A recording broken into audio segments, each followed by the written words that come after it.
So we've spoken about folie à deux before. Mm-hmm. The theory that madness is doubled when shared. So two people who have bad thoughts or fantasies or even mental illness, when brought together, that is exacerbated to the nth degree. Sure. Well, today's story might just be the worst case of folie à deux we've ever heard. One very bad, very sick man meets a girl who is willing to do anything and everything to please him till she becomes just as sick herself.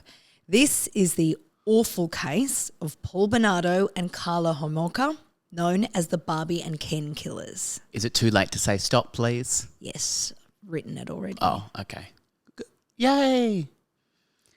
Welcome to Not Another Crime Podcast. I'm Georgia Love. I'm Sammy Peterson. I'm a journalist. And I am not. And it is our birthday. It's our birthday. 1 year, Georgia Love, of doing this goddamn This is podcast. our 52nd week or 53rd week, I suppose, of Not Another Crime Podcast. Oh my God, it's so exciting. And as always, if you want to skip ahead and just listen to the story, you can do that. The time code is in the show notes. And a little bit of warning, we have a bloody fun week coming up. Oh. If you don't like fun, tune out. Tune out. Look, tune out. I'll say early, this case is not fun. Oh, no, sorry. No. This case is not fun, but we're going to have fun up the top here. Yep. And Thursday we have a treat for you guys. Yeah. Do we ever? And look, if you don't like us going on having a bit of banter, might skip that one because we have two wonderful guests. We just have two wonderful guests, and it's a great episode that we have already recorded. And it's really, really funny. It's so fun. There's singing. Always. There's lots of singing. There's always singing. Yeah, there's a lot going on in that episode, actually. I listened back. There's a lot going on. It was very fun to record. I have no idea if it will be any good to listen to. Yeah, it's fun. You guys listen and tell us. Yeah, and Diggs was very involved in the episode as well. Oh, isn't he? He was so excited. We won't give away yet who the guests are, but he was incredibly excited to see. Yes. 3 of his favourite people, apart from his dad. I was one of them. Yeah, that's right. He was very overexcited. Absolutely. Hey, Sammy, how's your week been? It's good. I am gearing up. So on the 27th of January, my comedy special comes out on the Comedy Republic YouTube channel. I don't know what time. I assume it's about 6 p.m. That's the time that they usually, what they call a drop, G-Love. So should we put our countdown clocks on? Yeah, you should, absolutely. Everyone can set an alarm right now. Great. But yes, it should be about 6 p.m. So, when we do the episode next week, I'll remind you again. But it's going to be, I'm really excited about it, but I've also been booking in lots of podcasts to appear on. I did Uncomfortable Conversations recently with Josh Sepps. And I've been, doing just bits and pieces to kind of promote it because it's coming out on a independent channel, so it's coming out on the Comedy Republic channel, which is a wonderful wonderful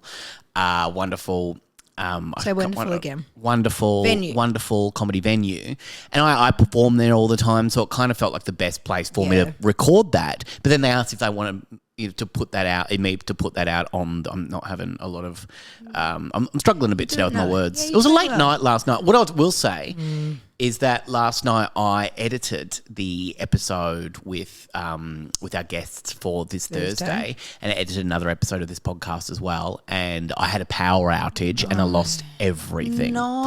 So I'm a little bit tired today. How do things not back up themselves I don't in this know. day and age? In this day and age, for God's sake. Back in my day. Back in your day. You also lose things. You also lose things. But yeah, so I am a little bit tired today, but it is our 1 year anniversary, so I'm feeling good. But just a lot of work going up and into the special being released. Yeah, and then it's going to be out there, and anyone and everyone, all of you can watch Sammy's full hour. Yeah. Comedy it's an hour and 13 special. minutes. Oh my God. Share it with a friend. It never went that long before, which is really funny that for some reason. Vibing the audience the filming, and having a camera there. Yeah, the filming went a little bit longer. But yeah, I'm excited about it coming out. And how do you feel about that? Yeah, good. Yeah, it's going to be nice. Is it a different feeling to when you're performing it, when you knowing it's out there for anyone to see at any time? Yeah, it just feels different. Like it feels like such an end of the chapter. Like it feels like, so next Tuesday night, when it comes out, I'm going to, have a little celebration or something like that. Me and Diggs would just be dancing in here, maybe. Let's dance all the time. Something like in that. here. Yeah, that's right. But yeah, so it does feel like an end of a chapter where it's like, that'll be coming out. I won't be doing it again. So that's kind of nice for it to just be there. Oh, and then I'm excited to watch it on the television. On the television, you can watch it on the TV. You can watch it on your iPad. You can watch it on your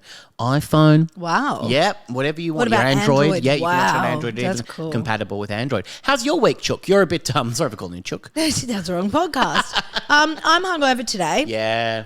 But that's all right. I made you a lovely Sometimes wrap, few lovely wraps, so you could feel a bit more beautiful energized. Chicken wraps for lunch. Thank you very much for that.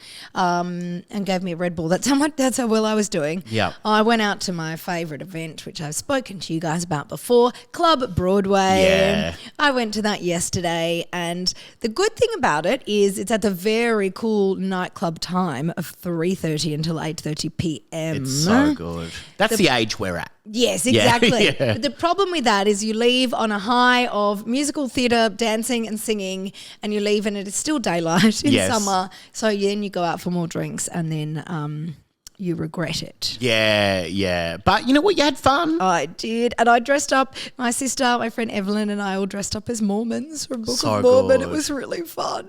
Hey, where'd you get the costumes from? A short sleeve white boys school shirt from Kmart. Right, yep. Not Just a a black skirt I already had. What about tie. the tag? Because all had, My sister made them. She God, printed she's them good. out. Cack. It God, you're said, good. Sister love. That's not Carrie Ann Kennelly, by the way. No, Different my cack. sister cack. Cack is the word for big sister in Indonesian. It's really? Mm-hmm. Was Carrie Ann, that's why I think of Carrie Ann Kennelly like that. Yes. Was she there yesterday as well? She wasn't. Carrie no. Ann. No, Carrie Ann wasn't there. God, she'd be fun to hang out with. She was in a musical once. Was she? Yeah, she broke a leg or something. Oh, that's too bad. Like, literally. That's what you do for good luck. Yeah, no, she actually did it. Oh, she took it too literally. Yeah. Can I ask you this? Yeah. What did you do yesterday morning?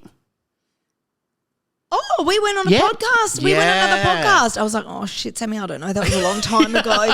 That's right. We went on a wonderful podcast called He Read, She Read. Yeah, with the great Sarah Bailey. Yes, and JP Pomeroy is usually the co-host of that as well. So they're both Australian psychological thriller writers, and I've read a number of their books, and they've got a podcast now. And JP was away, so Sarah had us on as guests to talk about the Truman Capote book In Cold Blood, which is, of course, about a true crime. And watch this space, dear listeners. We may be covering that crime very soon. Yeah.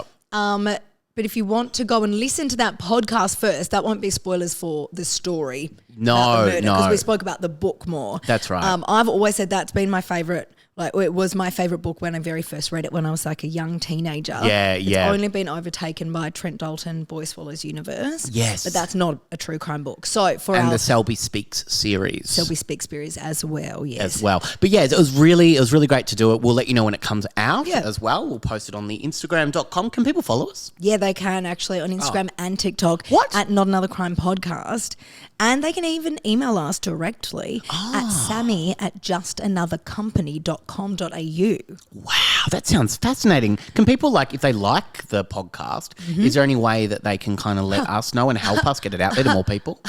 Yeah. Really? Yeah. They can leave us a 5-star rating and a 5-star review. They can? Share. They must. Oh. And share this podcast with a friend, at least one. Make them listen to it. Yeah. And then they will love it as well. And then we will be able to do more episodes because it will go further. That is correct. You can watch us on the YouTube. All of the links are below for what you need to find to send us a voicemail, whatever you want to do. All of the links are below. And hey, guess what?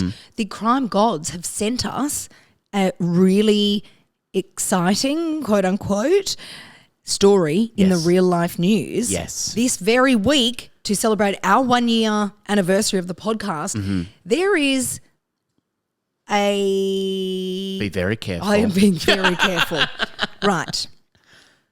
It is if something is true, I am very, very I think it's gonna blow the doors off this goddamn podcast, I'll tell you that. I'm gonna So talk about this week, in a little place named Phillip Island. Yes, the Republic of Phillip The Island. Republic of Phillip Jeez, Island. we're doing so well I today. am from Phillip Island. Yes. I've been fascinated by a murder that took place there decades ago. We did it as an episode.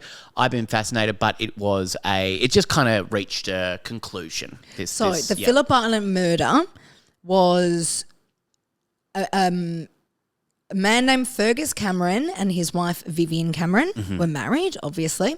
Fergus Cameron was having an affair with a much younger farmhand named Beth Barnard. And we will link to this episode so you can listen to the whole thing. Vivian Cameron found out about Fergus's affair and Beth Barnard, I hate this term, but for want of a better term, mistress, wound up brutally murdered. Yeah, she had an A carved in her chest, like the scarlet letter for adultery. A brutal, horrible murder. Awful. And Vivian's car was found parked on or near the bridge, and she has never been seen. Yep. Now no one was ever arrested. No one was ever charged. Certainly not charged with anything. It was ruled a case of Vivian had killed Beth and then taken her own life. Yes. But no trace of her has ever been found. Her body was never found, no. And there's always been a lot of question marks raised about whether she did take her own life. Yes, yep. Now let's put a full stop in that and move on to something, a different point, something that has happened in the news this week is that plumbers were doing work on somebody's holiday house in Phillip Island. In a place called Silver Leaves. Yep. A suburb called Silver Leaves. This couple has just bought this house as a holiday home only 3 years ago. They were installing a septic tank and plumbers were digging up the backyard to put the septic tank in when they uncovered a human skull. How terrifying would that be to see? It would be just you would so think terrifying. It wasn't real at Absolutely, first, surely. absolutely. Yeah. But then they found more bones as well. Now, detectives from the Specialist Crime Squad are investigating. Yes. Have been combing through the property and the bones have been sent off for forensic testing, which can take weeks. So we don't know when they may be able to identify the bones or if they'll be able to. Yeah, sure. But there is one high-profile missing person from Phillip Island that there's never been any trace of. That's right. And that is Vivian Cameron. Yes. And detectives have said they are looking into any links from any cold cases that have happened in the area.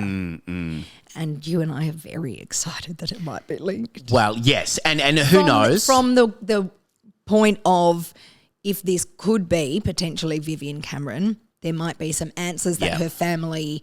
For her family. That aren't her family doesn't believe she took her own life. No.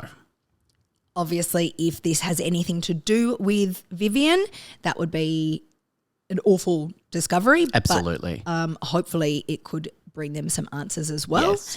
Or if it's not anything to do with Vivian Cameron, we may have another Phillip Island mystery. Because they've always called story. that one the Phillip Island murder because it's not common that there would be a murder on Phillip Island. Have there been others? There have been others, but this one because it's a bit infamous because it's not solved. And quote rich unquote. families and everything. Like it was a big thing back at the time as well. So it was 1986. Yeah. So I don't know. It's fascinating. We don't know if they're linked, obviously, but I messaged the great Vicky Petratus straight away. Who's written a book about the Phillip Island murder and has just continually kind of kept up to date with it.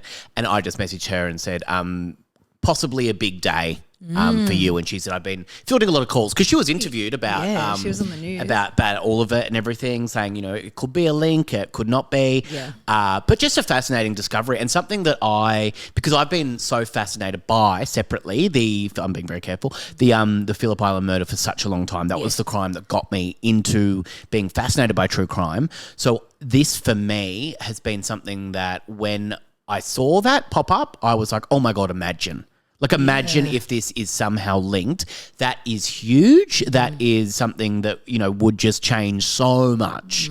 And if it's not, it will be a really interesting story that I hope. Why are there human remains in someone's backyard? Absolutely. And, hopefully the victim's family will have answers, whoever the victim's families are. And so that's a really interesting thing that happened this week. Yes.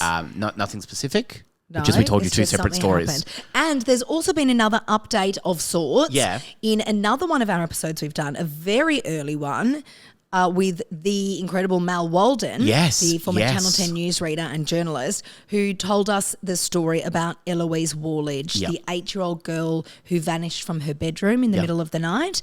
50 years ago. Yes. Exactly 50 years ago this week. And on the date of the 50th anniversary, Victoria Police has offered up for the very first time a $1 million reward for, and this is a really tragic part, information that leads to them finding Eloise's remains. So why did this come out now? The 50-year anniversary. Right, okay, They want to bring it back up again. They do this with cold cases. Yeah. So Eloise's parents tragically aren't with us anymore. Oh, sure. But they still, she still has other family members. Yeah. And it's also still a crime that they want solved. Police believe she was murdered. Yes. They've never arrested anyone. They've certainly never charged anyone again. And they know that, someone out there will know what happened, and they want... So more often than not, when rewards are offered, it is for information leading to a conviction. Yeah. What they have said is because it was 50 years ago, the person responsible may no longer be alive. Yeah. But if her remains can be found and returned to the family, there will be a $1 million reward for that. So that is huge after 50 years to still be saying, we want to solve this, someone knows something. So it's interesting. I wonder if when they post rewards like that, they might have a bit of an idea and they think that a financial reward might bring someone out of the woodworks. Yeah, or it might just be that they really have no idea and they don't want to let this case just go cold forever. Sure, and just, refreshing people's minds, like just going, I remember, like, does anyone have anything that maybe seemed out of sorts back then? Does anyone remember anything? We've also, by the way, just as another side note, we've had so many messages after the Lindy Chamberlain, Azaria Chamberlain case. People saying they love the longer episodes, by the way. That's been so many comments, so many messages about that. But also that that is a kind of an interesting link in the man that came forward and said that he saw something a very long time ago with Azaria. So there could be something like that in any cold case. Yeah. There could be someone who, has been keeping information to themselves forever because they've been scared of someone who may not be around anymore or anything like that. There could be a whole lot of reasons that someone could come out with information 50 years later. Yeah. I just moved a tiny bit over to my right just because Diggs is lying right next to me and I moved over a tiny bit to just get a little bit more space for myself, and as soon as I did, Diggs's head moved right up against my foot. So scooching on closer, closer to me, of course, Bubba. Thank you, Bubba. So happy 1 year, G-Love. Happy anniversary. I can't believe we've been doing 2 episodes a week for a year. Oh, my God. Absolutely nuts. And we really, really would love to do live shows. We would love to do a lot more. And the way to do that is basically... you wonderful people that listen, always support us. We love your messages. We love your emails. We love your voicemails.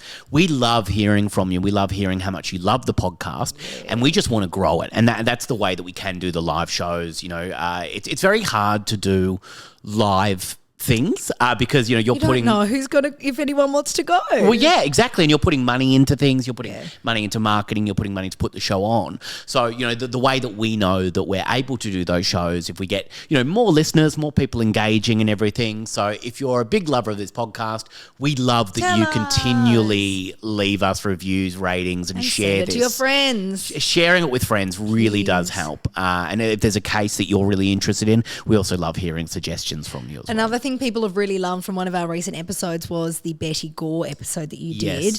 And I believe it was Alan who wrote Candy, the card that said happy birthday to the last of the Red Hot Lovers. Yes, yeah. And I've had quite a few people say that is the best and most horrendous thing they've ever heard, and now they will be using it in everyday life. Truly horrendous. Truly horrendous. That is a really fascinating. A few people messaged me about actually watching the TV show Love and Death after that, and it is really interesting to go and watch that. It is it is really hard sometimes when it's a little bit cartoonish or a little bit, funnier than it's a bit quirky. And so that is really hard sometimes when you're like, oh, it was a really serious, horrific, horrendous in the correct use of the word horrendous. Also, we had the wonderful Scott Williams on to do a story, The Button Man, last week. And our wonderful friend Claudia actually said that she would be sending some new stickers. Stickers. You're so beautiful, Claude. Thank you. That's we love Stickers Claude. by Claude on Instagram. Yeah. She is a dear listener and has given us some of her beautiful stickers. She's the best. The only thing I am regretful of about the Button Man episode is that we recorded that before the lady went viral on TikTok for saying she was going to enter 2026 with 365 buttons for each day of the year. Do you know this? No, I don't. Oh, my God. Okay, after this, please look up, and listeners, if you don't know it, look up 365 buttons. Someone has put on like a Reddit thread or a Facebook post or something. For the new year, I'm going to collect 365 buttons. You got to have for a dream. every day of the year. And all these commenters are going, what do you mean? And she said, it doesn't matter. Doesn't matter what I mean. No, but what do you, like that might be a good thing for me to do. What do you mean? Like what kind of buttons? Yeah. And she, I forget the wording of it, but she said, actually, you don't need to understand what it means for me to do it. Great. And everyone's just taken that and been like, yeah, fucking good point. I guess. And now everyone on TikTok's just showing him like how many buttons they have. 2 weeks into January and everyone's showing their 14 buttons. God. Do you keep buttons when you've got like you get a new top or something? Only nice blouse? if it's like a specific fabric or something. Yeah, okay. All right, next question. Do you wash your sheets once a week? Yes. Really? Yes. Why are you winking? I'm not winking. I wash mine once a year, and this will be the benchmark. This will be now my yardstick for the year. Great. For the podcast. So I'll wash them when I get home tonight. Yep, fantastic. And I'll do it again on our 104th week. Oh, how lovely. Yes, yeah. That's nice. Yes, Stinky girl. Yes. Yeah. That's why we sit so far apart. That's right.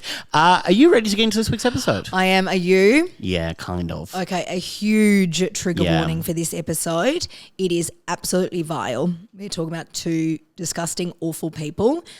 You guys know if you've listened to our episodes before, we don't like to go into lots of detail about the really gruesome, awful things. Yeah. So as best I can in writing this, I haven't gone into a lot of detail, but it is important for the story to tell some of the bits as well. So sure. Big trigger warning. It's a really, really hard listen. Yeah. And I know that you wanted to do this episode for a while as well. We've had a lot of people ask about it for a long time. You would have heard in the intro, I brought up the folie à deux kind of theory or illness.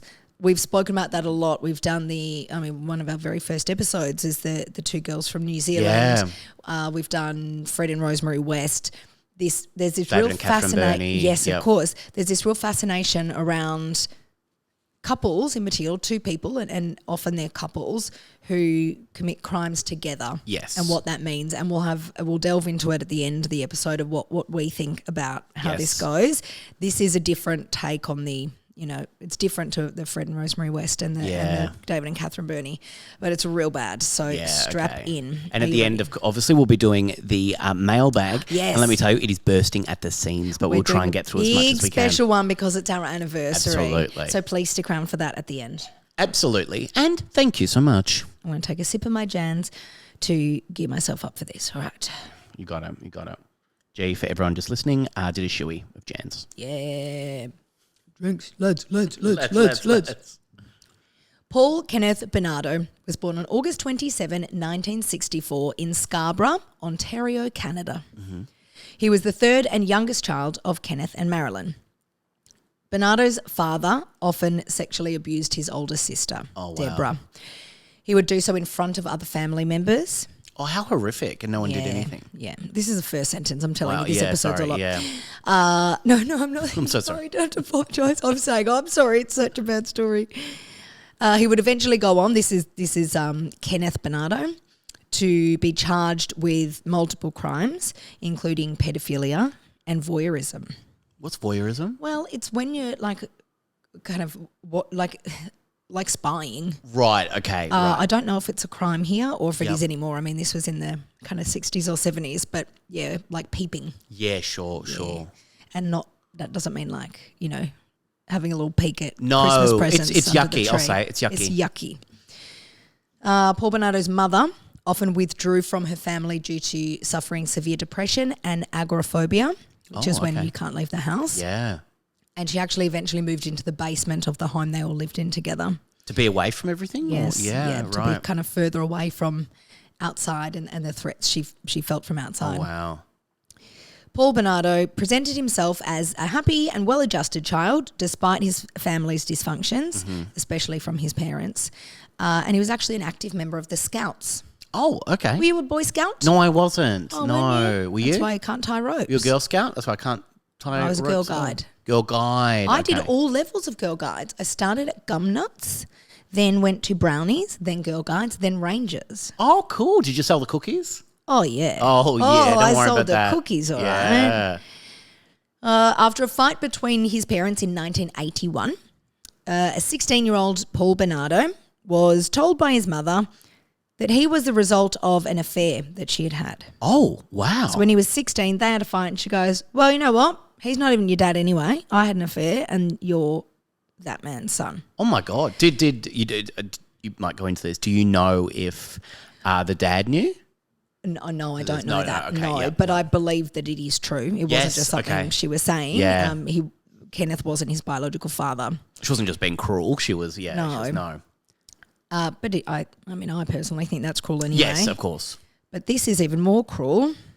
Paul was repulsed by this, by his mother having an affair. Oh. So he began to call his mother, and please excuse me for using these words, it's part of the story, would call his mother a slut and a whore. Oh, God. And she would reciprocate by calling him the bastard from hell.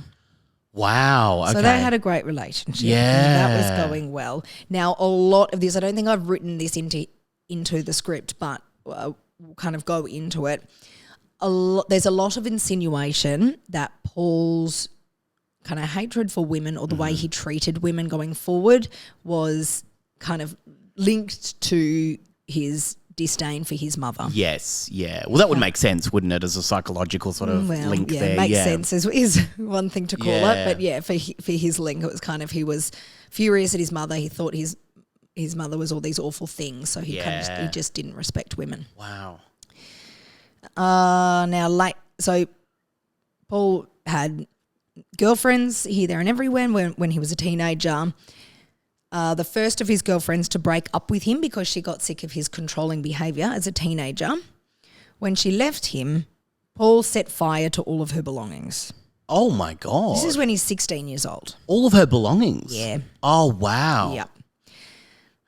The following year, in 1982, he went to uni and this is just a little tidbit, he was at uni at the same time as another notorious Canadian murderer named Russell Williams. They were at uni together. Really? Which is just a tidbit. There's no insinuation that they had anything to do with each other crime-wise, but isn't that weird? Oh, that's interesting. Yeah, that's very strange. Paul and his college friends practiced pickup techniques on young women. They met in bars throughout college, and they were fairly successful. Okay. So he was, in a very 80s way, a good-looking guy. Right, You know, okay. kind of stereotypically good-looking guy in the 80s. He really enjoyed humiliating his dates in public Oh, God. and very much enjoyed aggressive sex. Oh, my God. Okay, right. The relationships he had with women through these years became increasingly violent and unstable, and he would often threaten to kill his partners if they told anyone about his violence in the bedroom. Oh, how scary and controlling. Awful, Yeah. isn't it all? And you can't even imagine how trapped you would feel in that scenario. Oh, absolutely. Not wanting to be in physical danger, but feeling like you may be in more physical danger Yeah. if you left or if Yeah. you told anyone to try to help yourself. What's it? Yeah, classic domestic violence, isn't it? Yes, Yeah. awful. In 1986, he was actually served with restraining orders by two women who got together brave. and went and got restraining orders on him at the same time after he made a series of really obscene phone calls that they recorded to be able to go and get a restraining order against him. So he was just always a terrible person. Yes. Wow. Oh, yes. Like really bad. Yeah. He is the pits of society, this man. Yeah. But 1 year after being served with these restraining orders, his poor run of luck with women would change when he would meet perhaps the true love of his life, a girl named Karla Homolka. Now, I say girl because she was 17 when she met Paul, who was 23. Oh, wow. Now, that age difference isn't huge, but at 17... Not when you get older. That's quite a... That's 23 huge. is quite old for a 17-year-old. Yes, absolutely. Yeah. It sounds like you don't understand numbers there, going 23 is quite old for a 17-year-old going, well, they're different ages. I famously don't understand numbers. Yeah. Now, Karla was working as an accountant at the time, living in Toronto. And she was 17. Actually, yeah. Wow. Yeah. She might have been working sure. at an accountant. With an accountant, Yep. She was in the lobby of a hotel in Toronto in her pajamas getting a late night snack from the hotel bar. Hell yeah. When Paul and his friends walked in and they were instantly drawn to each other. Sure. Paul and Karla, it was kind of, described like that scene from the movie where they see each other across a room and fireworks. Yeah, love at first spark. sight. Mm. They were both very conventionally attractive, like I said before about Paul. He had a real boyish charm look about him. He had a chiseled jaw, the blue eyes, dark hair, kind of very almost like a boy band. Right, okay, yep. Karla was the kind of typical beautiful 17-year-old Northern American, blonde, blue-eyed, slim, and a huge big smile. Sure. They got talking that night when he walked in, and she actually ended up going back up to his room where they made love that very night. Made love. They made love. Now, this is often spoken about. Or as you call it, making whoopee. Making whoopee. Stuppen. There was stuppen. Bonking. Okay. Shagging. You need to stop now. Okay. Rootin'. That's the last one. Okay. It's often spoken about the fact that they slept together that first night as kind of seeing her as being really promiscuous and slutty. Oh, but right. I think a lot of people... Yeah, absolutely. It's not a thing. Yeah, slept together on the first night. Maybe just showing they were super attracted to each other. Yeah, exactly. It's By not all a thing. accounts, consenting adults. Yeah, absolutely. However, this is something that's often spoken about with Karla in particular, to say she was really promiscuous and like she couldn't even keep her legs closed for one night. It was like the 80s, I guess a different time for... Yeah, and also they're fucking horrendous people. So, but I mean... Yeah. Personally, I don't think the fact they slept together on the first night is what makes them horrendous. No, absolutely More than not. murders. Yeah. Spoiler alert. Yeah. They murder some people. Okay, so there's a true crime involved in this story then. Okay. Yes, unlike the Should have told me Winnebago Man. first. The Winnebago Man. From that very night on, they were boyfriend and girlfriend. And Karla was head over heels immediately. Sure. He treated her like a princess. He'd shower her with gifts, take her out on expensive dates. He would make the 2-hour drive to her parents' place every weekend. Her parents loved him, despite the age gap and the fact that she was only 17 when they met. They were... So he was quite charming with the parents. Yes, yeah. She'd met a doting, kind of educated, nice... They would shower her. With gifts. Oh. I don't think he actually showered her. That's all it takes for me. You know if you what, shower friend? me, I'm in love. You know, a friend told me recently that his brother's girlfriend... sponge showers. It's not in a bath, but he doesn't shower by himself. They're always, every time they have a shower, they shower together, and the girlfriend like sponges him.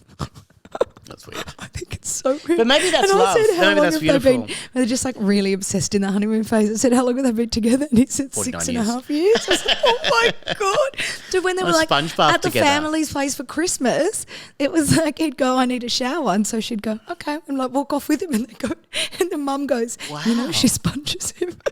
You know she sponges him. That's so funny. So wow. gross. I thought it's so gross.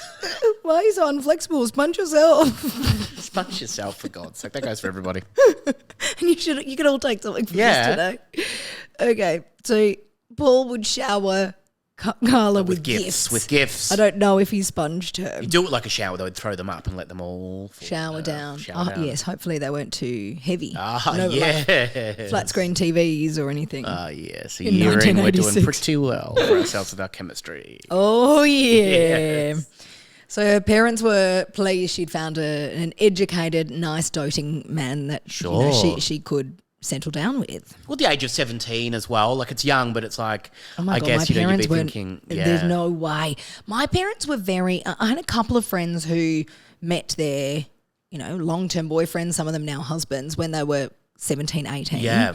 And their parents were always very like this, you know, on board with Supportive it and and- supportive. yeah. And my parents were like, absolutely not. Yeah. Like, it's great if you meet someone great at that age, sure, but we're not welcoming you into their house with open arms No. now. Go and live your life. Well, you still don't have a partner. Well, I did, Sammy. I got divorced, remember? Oh, shit. Thank you. Thanks for bringing that. Happy Edit 1 it. year anniversary. Yeah. Oh my God, remember in the last episode, I said about the Daily Mail article that the headline was Lee Elliott goes for a walk. Oh, yeah. A friend of mine is Huge. here from Tassie at the moment for the tennis, the Australian Open's on Yeah. in Melbourne at the moment, and texted me this morning and said, I'm out in a suburb that they were out in, and said, and I can confirm their headlines are true. I've just seen Lee Elliott out for a walk. You wouldn't read about it. Okay. What Karla's parents didn't know is what was happening behind closed doors in this relationship. Sure. Paul and Karla, I've written Paula. Paul and Karla bonded quickly over their shared sexual fantasies. They enjoyed bondage and really rough sex. Right. Just 6 months into their relationship, he asked a still 17-year-old Karla to pose for explicit photos, which she did. Okay. But it wasn't lingerie boudoir photos. One of the photos, she has a rope wrapped tightly around her neck and is holding a knife to the side of her head. Wow. Now, over time, the couple graduated from taking photos to filming every sexual escapade they had. Mm-hmm. Karla was agreeing and going along with all of Paul's fantasies. They did seem to be kind of mostly Paul's fantasies that she was then saying yes to. Yeah, okay. There's no insinuation that she was saying no to Coerced them. into them either. No. But it seems to be that he was older. He'd had experiences experience, that yeah. he was saying, this is what I want, and she would say, okay. But they were seemingly very much both involved. Yes, yeah. She was going along with his fantasies kind of in and out of the bedroom. And after a little while, he started to open up about the main fantasy he had, but it was one she couldn't give him. And it was one he also made her feel pretty awful about. Despite the fact that she couldn't change the fact or fulfill it for him, he would always make her feel really awful about it. Do you want to guess what that could be? The Meatloaf song. I'll do anything for love, but I won't do that. You think his fantasy was the song? Maybe By having sex Meatloaf. to the The Meatloaf song. I think anyone in their right mind would have sex Make to love that to song. It's beautiful. the make a whoopee to the meatloaf. Meatloaf. Meatloaf. I love meatloaf. Meatloaf. No, I don't know. He hated that she wasn't a virgin, Oh, okay, right. and he wanted to have sex with a virgin. Oh, okay. So he would make her feel. He would You'd make her feel bad berate about her it. and call her all the words under the sun because she had slept with someone or people before him, even though he knew that about her, and obviously she couldn't change that. And he would call her disgusting because how he horrible. wasn't her first. Right, okay. Now, what Karla? You're going to do that in every... Yeah, sorry. No, just the way I've written it. Oh, okay, right. That's my warning when something really awful is coming up. What Karla didn't know at this point was that Paul hadn't just had consensual sex with people before. In fact, Paul had committed so many sexual assaults, he had a nickname. He was known as the Scarborough Rapist. Oh, my God. But at this stage, the vile creature known as the Scarborough Rapist their identity wasn't known. Sure, okay. I'm giving you the big old spoiler. It was our dear friend, Paul Bernardo. He's no friend of mine. No friend of mine. Karla probably knew about the Scarborough Rapist. She lived 2 hours away, but Yes. it was a very known So it's a high-profile case, but no one knew case, but who it no was. one had been caught for it. Right. Between 1987 and 1990, now remembering they God, met he was in, so young then as well. Yes. Yeah. a serial rapist was on the loose in Scarborough, Ontario. This man would grab women off the streets and attack them right then and there. In the bushes, or God forbid, the woods. Oh, it's always the woods. He was targeting young women, the majority of them under 20, the youngest just 15. Oh, How vile. And also, like, all of this is so vile. Him doing that and just getting a kick out of it and everything. Yeah, like, he's just always been obsessed with. Yeah. His dad was a convicted pedophile. He's obviously got something for having sex with younger women, whether it's the virginity thing, but he was targeting teenage girls. Wow, and how scary as well for that to be a known person out there that's committing these crimes. Yeah, it made me think, and I don't know if it's just because the place is called Scarborough and there's an area in Perth, Australia called Scarborough, but it made me think of the Claremont killer. Yes, yeah, absolutely. Where girls were everyone's on getting high grabbed alert off the street and everyone was on high alert, and it was very much like this in Scarborough. Yeah. That people wouldn't go out because there was a man literally grabbing young women and girls off the street. Terrifying. From behind, so they usually didn't get a look at his face at all, or if they did, it was very small glances. Yeah. He would degrade them while attacking them, and he would make them call themselves degrading and awful names and say awful things about themselves while he was attacking them. How awful. The small description that he was able to get, that any of the victims were able to get, was a fair-haired, young and good-looking man. In just over 3 years, the Scarborough rapist attacked 24 women. Oh, wow. In how many years, sorry? Just over 3. Oh, my God. 24 women. Oh, that's terrifying. Isn't it? Can you imagine? And every report that came out, and they're connecting all of them. It's just, what a terrifying time. And I don't know what it's like there. Sexual assaults of that nature, like really, horrifying rapes and stuff like that, they're reported, but they're not really, it's often not made into kind of a big news story because it's so awful. Yes, yeah. It's hard to talk about. I think that's what when we had Andrew Carpenter on, who spoke about, child abuse and predators and everything. It is an interesting discussion because it doesn't feel like it's mainstream media because people don't want to talk about it or mention it. But if there's literally a rapist Everyone out on the warned. streets, yeah, absolutely. Now, the Scarborough rapist was almost caught once in May 1987. He grabbed a woman after she got off a bus, and police were actually staking that bus stop at the time. Oh. So they saw him and chased him, but he got away. They didn't get a look at who it was. They just saw someone grab a girl and went after him. Wow. Police set up a task force called Project Green Ribbon, I don't know why it was called that, to try to catch the Scarborough rapist in 1989. And remember, he was still going on. He raped more people up until 1990. But he wouldn't be identified for years to come. A small breakthrough came when one of his victims was able to give a good description of what he looked like. Yeah, right. Many police sketches that we see are really bad. Like when you see the person, you're like, that doesn't look anything like them at all. Which is no blight on the sketch artist or the people giving descriptions. They're doing their best. It's just really hard to kind of say, he had a nose that was about this shape. I don't know. However, the sketch that came out from this victim's identification was a straight up picture of Paul Bernardo. Oh, wow. Like, it looked like someone had taken a photo of Paul Bernardo. Oh, wow. The sketch was on the news, and a number of people called to ID Paul to kind of say that looks like Paul Bernardo. Oh, wow. So he was called in for questioning, of course. He joked with police about how much the sketch looked like him. So isn't it wild? I know, I agree, that looks so much like me. How funny, ha ha ha. Ha ha ha. He was charming. He had there was no evidence to suggest that he had been involved in any of these assaults, and he was allowed to go. God, I wish they had the restraining orders from the... Correct. Yeah. And it's pretty bad, I think. They didn't look into it. That's around the same time as well.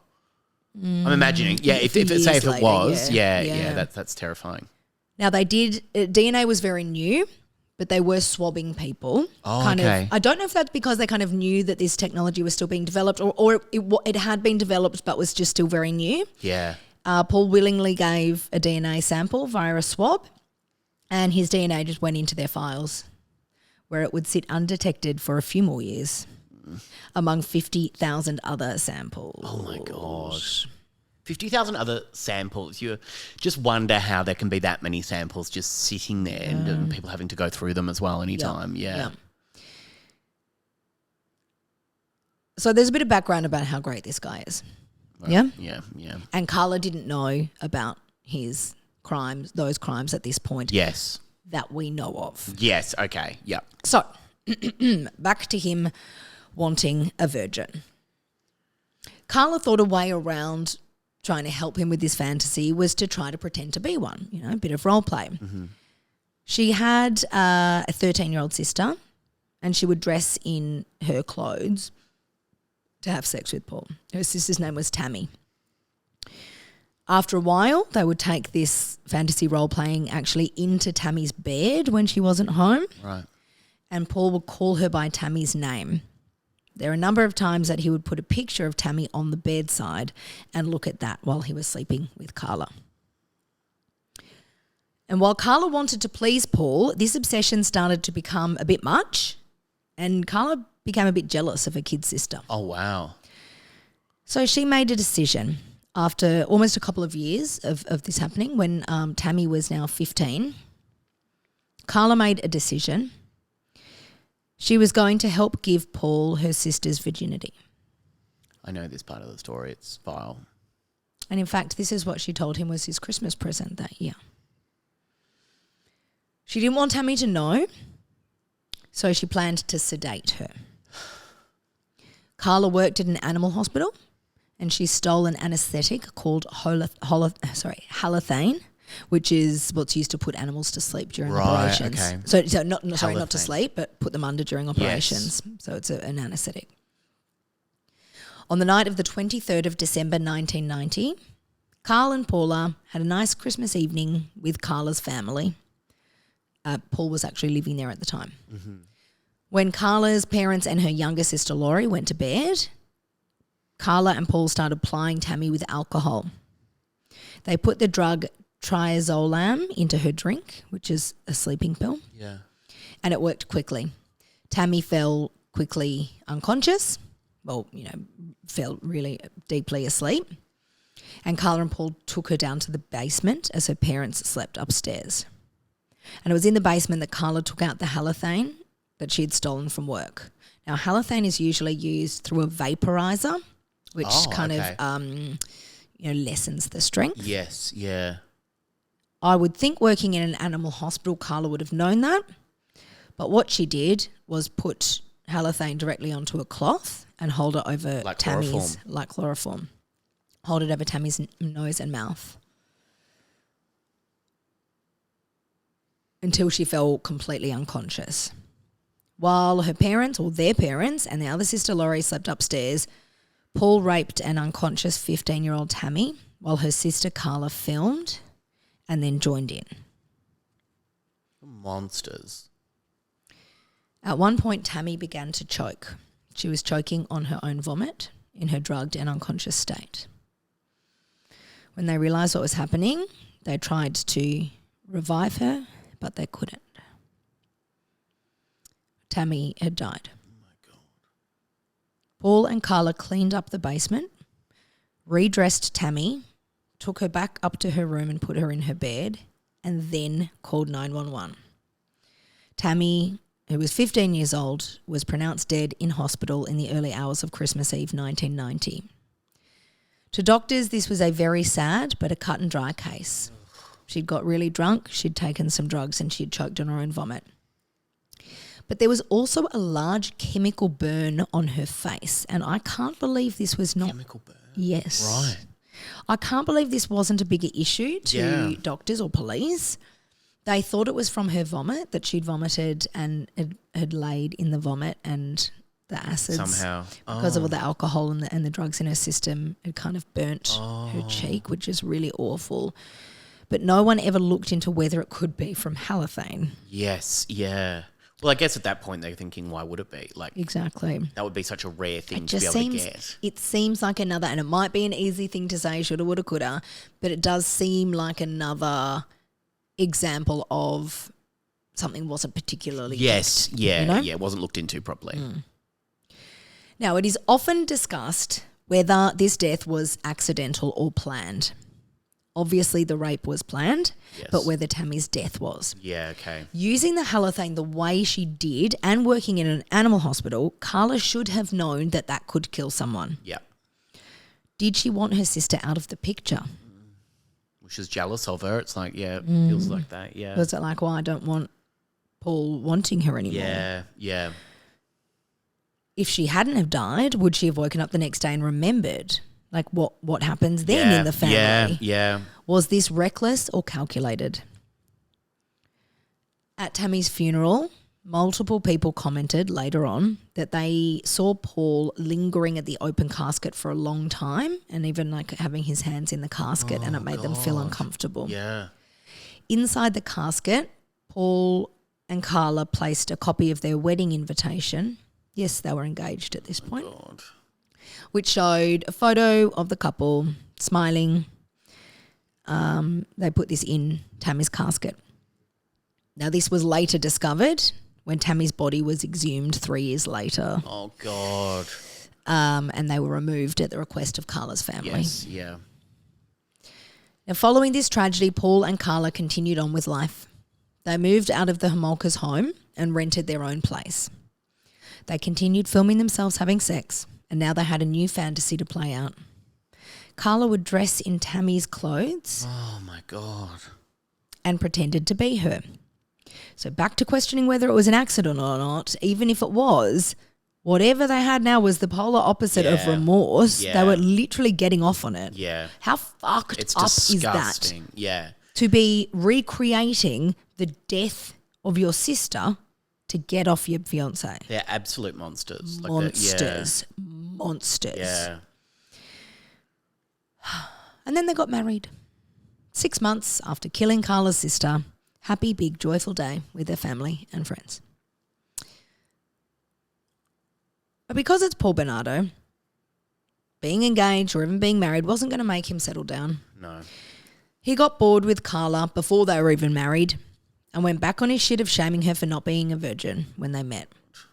So he started sleeping with other people and telling her that. Right. Do you think she left him? No. She again decided to do what she could to win him back and make him see that she was the true love of his life. And how would she do this, Sammy Peterson? By bringing Paul another girl. Now, we don't know the name of this girl because, spoiler but a good one, she survived. So the media only ever referred to her as Jane Doe. Sure. Karla befriended Jane Doe in June 1991. She was a teenager. We don't know what age she was, but she was a teenager. One day they went out shopping and then went back to Paul and Karla's house for dinner. So it had been a couple of weeks or months at least that she befriended her over time until she got to the point where she's like, do you want to come over for dinner with me and my fiancé? Yep. When Jane Doe was in the house, she was given the same cocktail of sedatives and alcohol that had eventually led to Tammy's death. When she was passed out, again, she was raped by both Paul and Karla. Oh, my God. Once again, they filmed the whole thing. And, like, this is... I think the thing with Karla as well, so, I mean, this is obviously both of them, but she has gone on a planned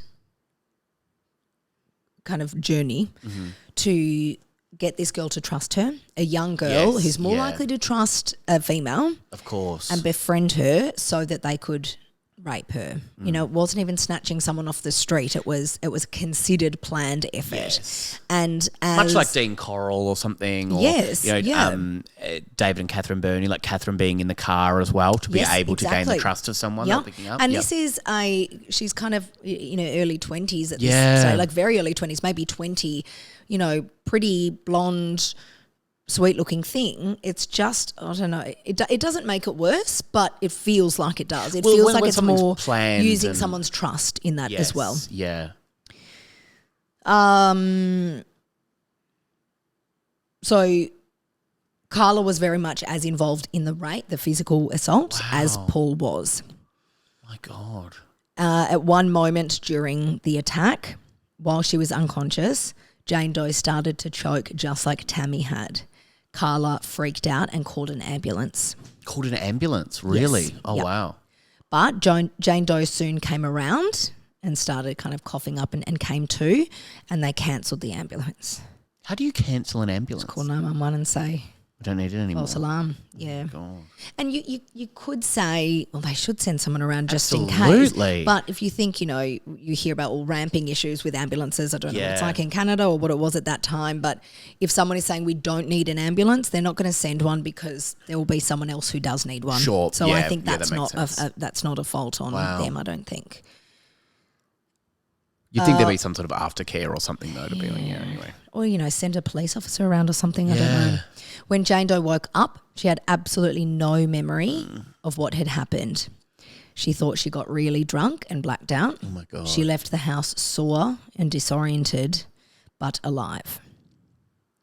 And guess what? Karla's trick had worked. Paul cut ties with the woman that he had been cheating with because Karla had given him this gift. Oh, my God. But this assault did not get Paul's juices flowing I'm so sorry I used that term, that is disgusting, in the same way that Tammy did. Yes, okay.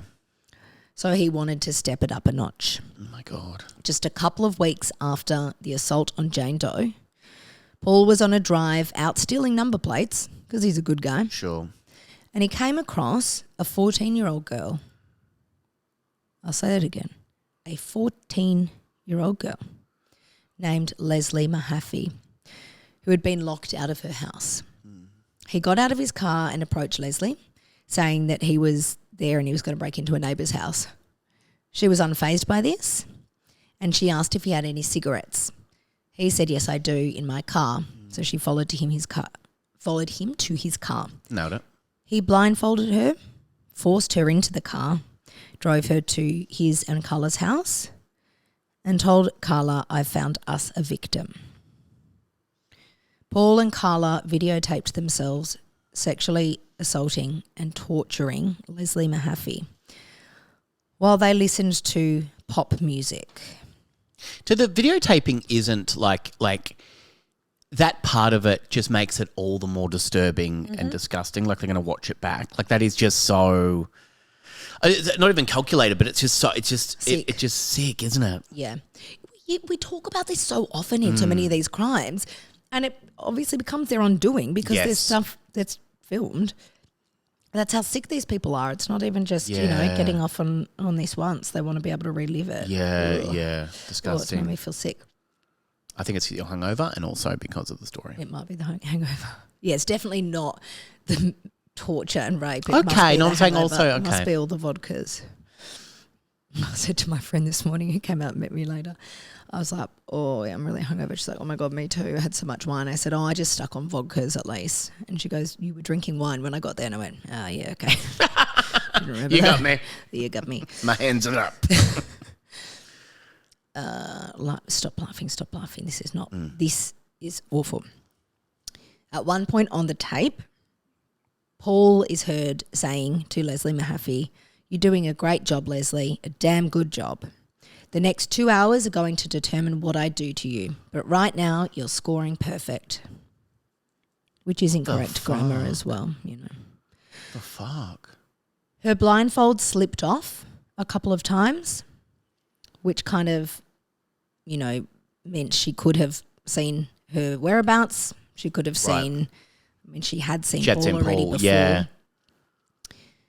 The following day, so this went on for 24 hours. Oh my God. The following day, Karla gave her a lethal dose of Halcyon, which is a tranquilizer.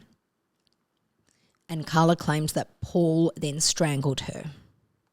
So it's not known if she died from the tranquilizer or the strangulation, Yes. or perhaps both.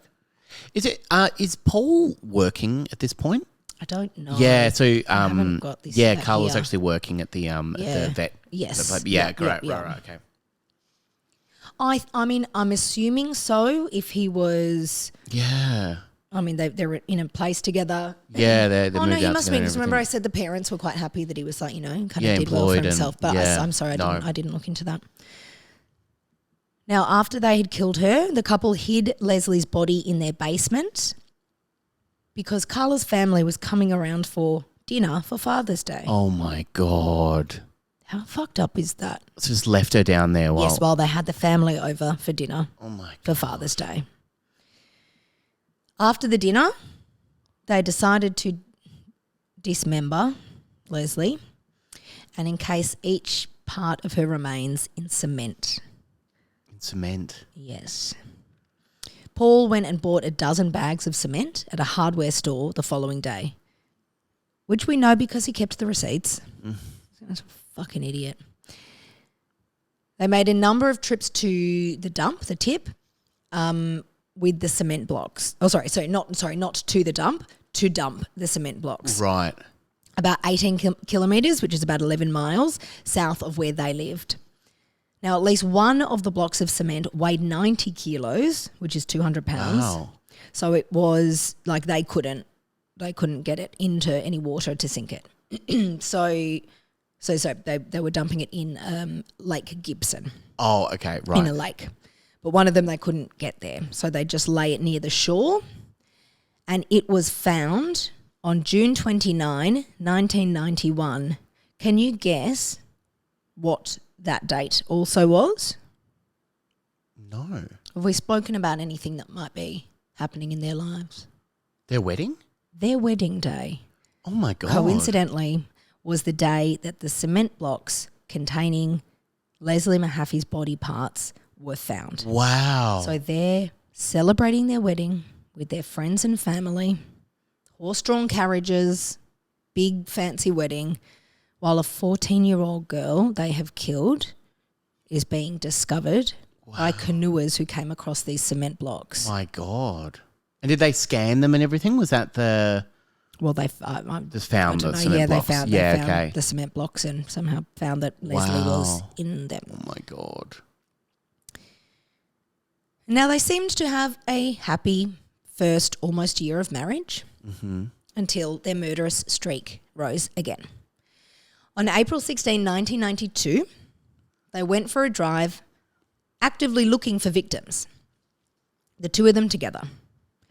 They passed a secondary school and spotted a 15-year-old girl named Kristen French walking alone. They pulled into a car park near the church, of the church nearby, which just makes it so much ickier, the church. Karla got out of the car carrying a map, pretending to need help with where she was. When Kristen French looked at the map, Paul came up behind her and attacked her and forced her into the front seat of the car at knife point. Karla got into the back of the car and got Kristen to be quiet and stay in the seat by pulling her hair back. Oh, my God. So again, she's used herself as bait, as an attractive young woman to go and say, I need help, which is more the Catherine and David Burney thing, isn't it? Yes, it is, yeah.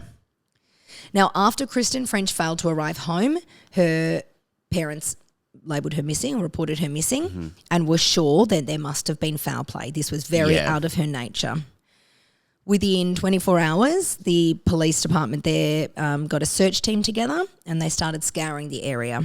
That's very quick within 24 hours. Yeah, she was a 15-year-old girl. Yeah. It was not in her nature. She wasn't, a runaway or a rebel or anything. So they started scouring the area that she would have walked home from school. Now, several witnesses said they had seen her being pulled into a car by two people. No one at the time did anything about that, though, when they saw that. Now, it's one of those situations, touch wood, I won't ever know what I might do in that situation. But I would like to think if I saw a teenage girl being pulled into a car by two adults, I would do something or at the very least call police or absolutely. Yell out to them. I don't know. I can't think of what the name of the theory is, but there's some hypothesis that's about if there are lots of people around. Bystander effect. Yes. It's a lower chance that someone will actually do something about it. People think other people will act on it instead of them. Yeah. Correct. It might also have been that they were afraid. You're seeing this thing, you don't know what's going on. I don't want them to hurt me. But no one reported this and no one took down any search. license plates. Yeah. No.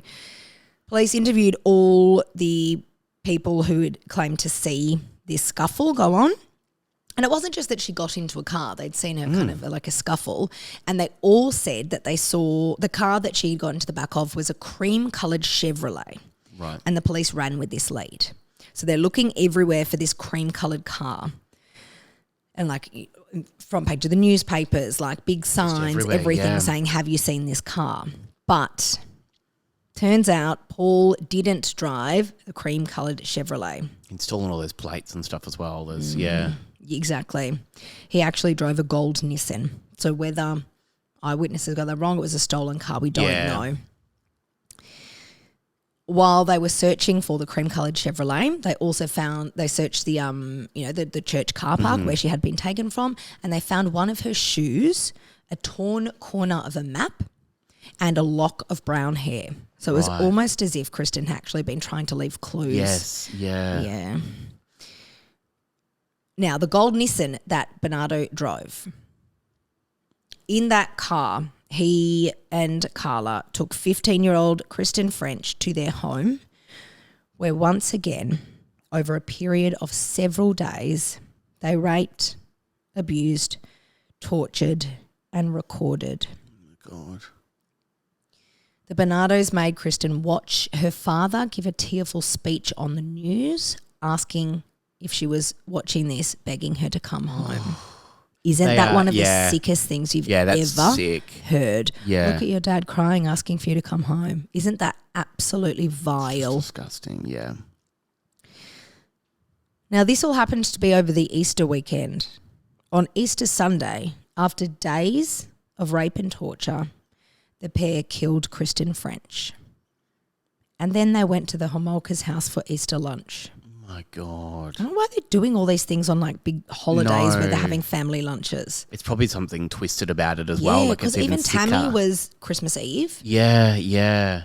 There's something about that, like they're getting into that but having this sense of normalcy as well. It's just disgusting. They left this girl's body at home, drove around, had Easter Sunday lunch, and then came back and dumped Kristen's body in a ditch where she was discovered 2 weeks later.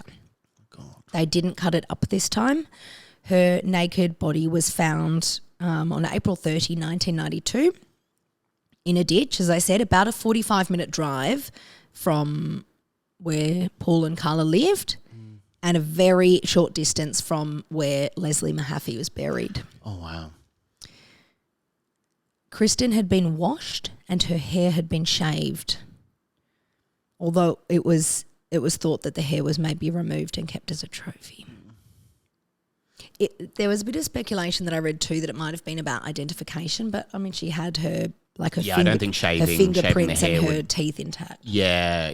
I don't think shaving the hair would really do a whole lot, would it? It might have been part of the torture. Yeah. Now, the deaths of Leslie and Kristen were quickly connected and linked. The press named, it was very much a thing in these days as well. The press kind of gave the things a name. You know, there was the Scarborough rapist. These 2 murders were called the schoolgirl murders. Schoolgirl murders, okay, right. They were linked because Leslie and Kristen displayed really similar injuries on their backs, bruises and scratches. Right. And they thought really quickly it was quite likely that they met their ends by the hands of the same killer. The Green Ribbon Task Force, which was the one working on the Scarborough rapist case, still hadn't identified the Scarborough rapist, let alone connected that case to the murders of Leslie and Kristen. Because that's quite different though, isn't it? Like they wouldn't be looking... Of course, yeah. The investigator leading the investigation into the schoolgirl murders put together a profile of who they thought they might be looking for. Right. Canadian police met with the FBI to discuss profile theories that they had come up with.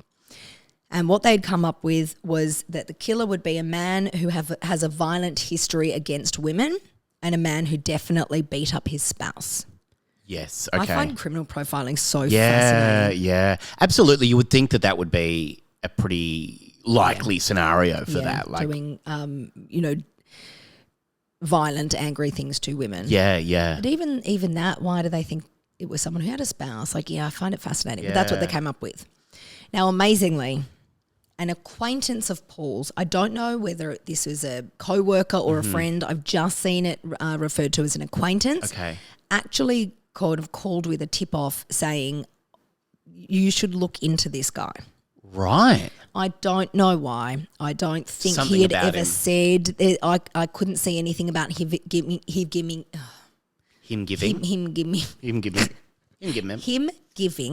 any testimony about, him having confessed or anything like that. Yep. I think it could have just been a case of this guy's a fucking creep and doesn't seem very nice to women. Maybe look into him because he lives in the same area. Yeah.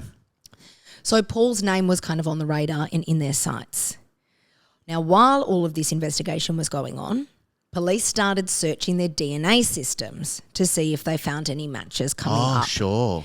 And when they were finally going through the DNA of these 50,000 DNA samples they had, finally there was a ping in the system for that guy called Paul Bernardo who'd given a swab when they were looking into the Scarborough rapists case. Wow. There was a ping that DNA from the Scarborough rapes was actually Paul Bernardo's. Wow. While all of that was going on, Karla turned up to work one day with really bad bruising all over her face. She said she'd been in a car accident, but her colleagues didn't believe her. They contacted her parents, who came and got her, took her to the house when Paul wasn't there, packed up her things, and convinced her to make a report to police about the fact that she had actually been badly beaten by Paul. Right. She ended up admitting that he had beaten her really badly with a flashlight. With a flashlight? You know, like those huge big black ones. My God. She moved in with her sister and filed an assault report against Paul. When she was speaking to police, now I couldn't find anywhere any information about kind of what seemed to be going on behind the scenes to go from being involved in Kristen's murder to then reporting him for this, which we'll go into the ideas around that in a sec. But when she was being interviewed about his abuse and his assault on her, she didn't say anything about any other crimes that he had or could have been involved in. And she was involved in a lot of those as well. So it's like, yeah. Then a few days after this initial police report, the DNA match came back as a confirmed match to Paul Bernardo for the Scarborough rapes. Wow. There was also some evidence that some of the DNA found on Kristen's body could have also been the same DNA. In January 1993, police called Karla in for questioning again. She went happily and willingly because she thought it was just going to be about the domestic abuse report she'd made. But the Green Ribbon Task Force were there waiting. They told her that Paul Bernardo had been identified by DNA as the Scarborough rapist. Wow. Now, they didn't say anything about thinking this might be linked to the murders of Kristen and Leslie. And they certainly didn't say anything about Tammy Homolka, her sister. The only people who knew about that still were Karla and Paul.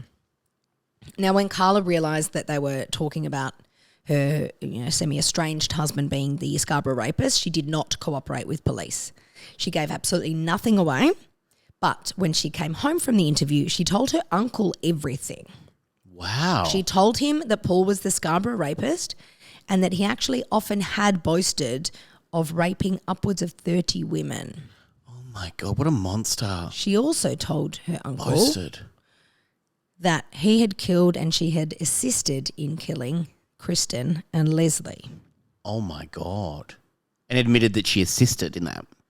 She doesn't take any responsibility to actually doing it, but that she was going with the whole, he made me do it. Yes, okay, I had to do it, and now I've reported him for abuse. Yeah. Now you can understand that I was being abused, so I had to do that. And Tammy's death at this point was known as a tragic accident. Absolutely. Yeah. She kept her mouth well and truly zipped on that.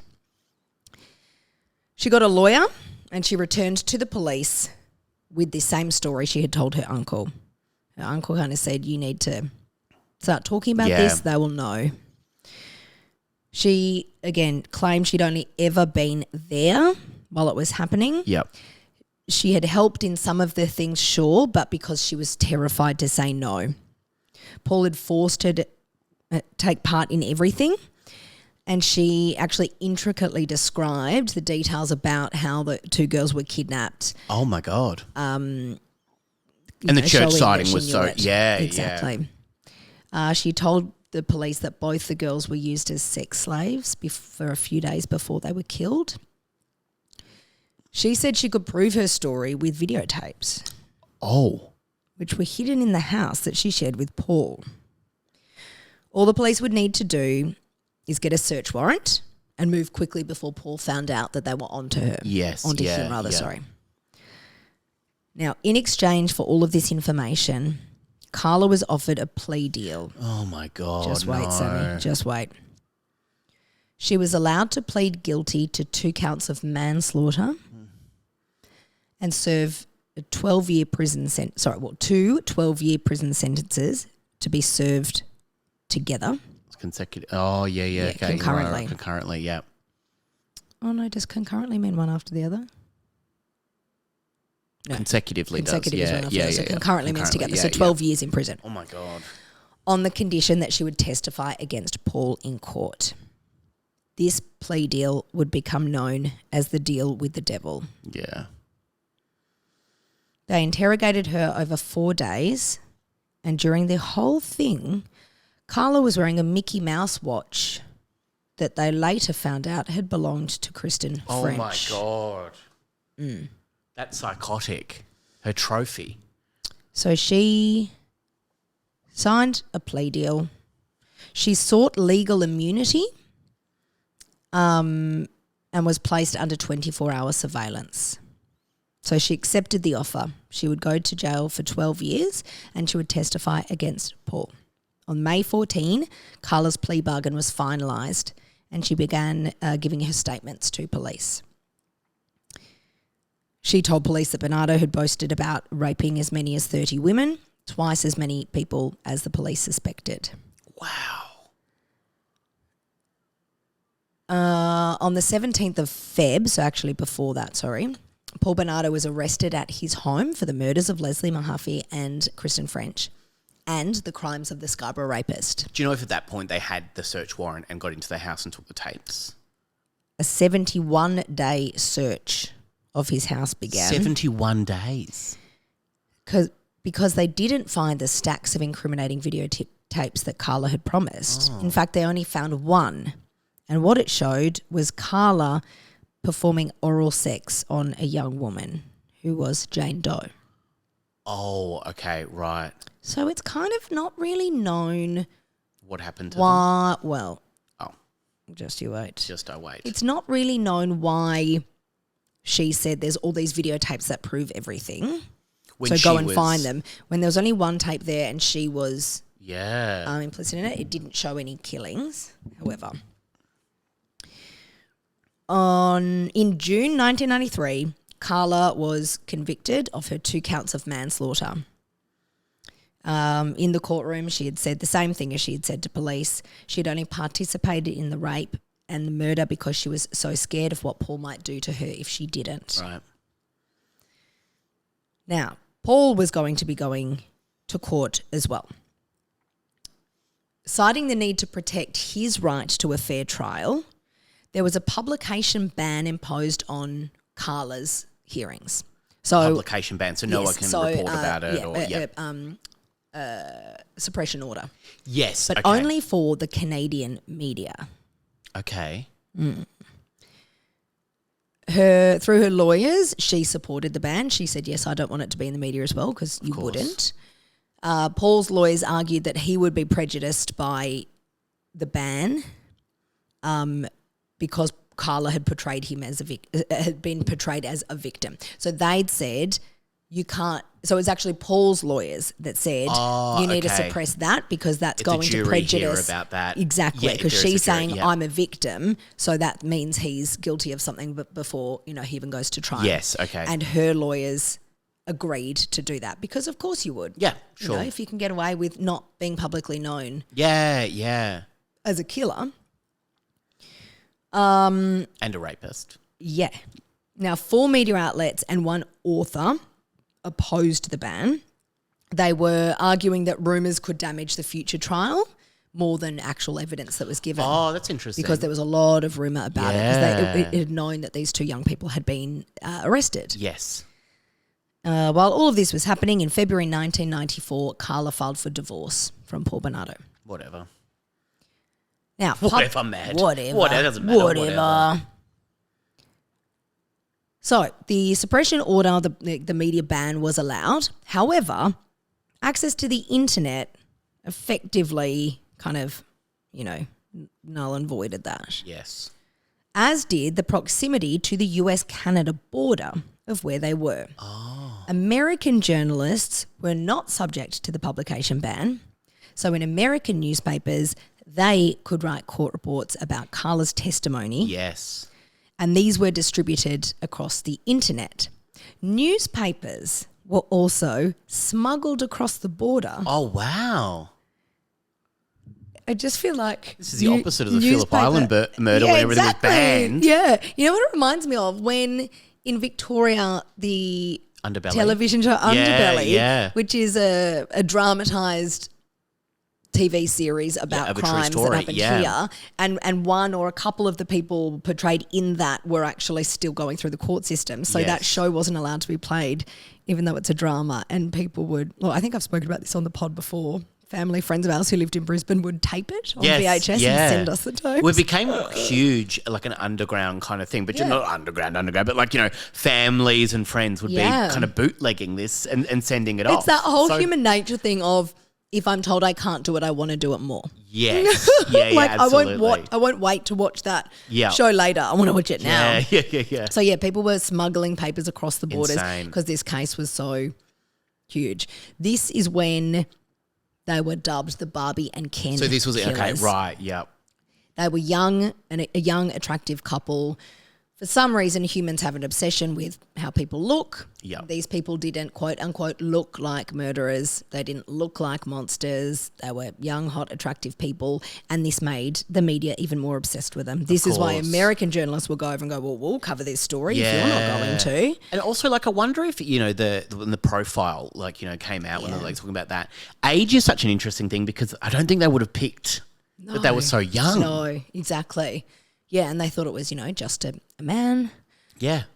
Which in this case a married it still man. was. Yeah. Yes. Of course, as I said, the internet was still, was in its early stages, but it had been born.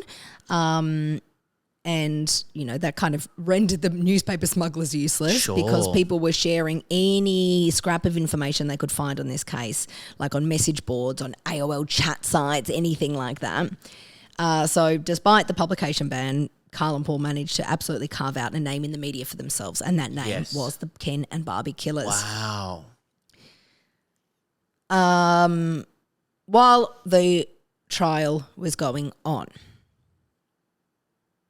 remember the police had only found one videotape, and it was one that incriminated Karla, not Paul. Yes, yeah. But there were more in the house. They were just in a very, very good hiding place. They didn't find in the 71-day search. Nope.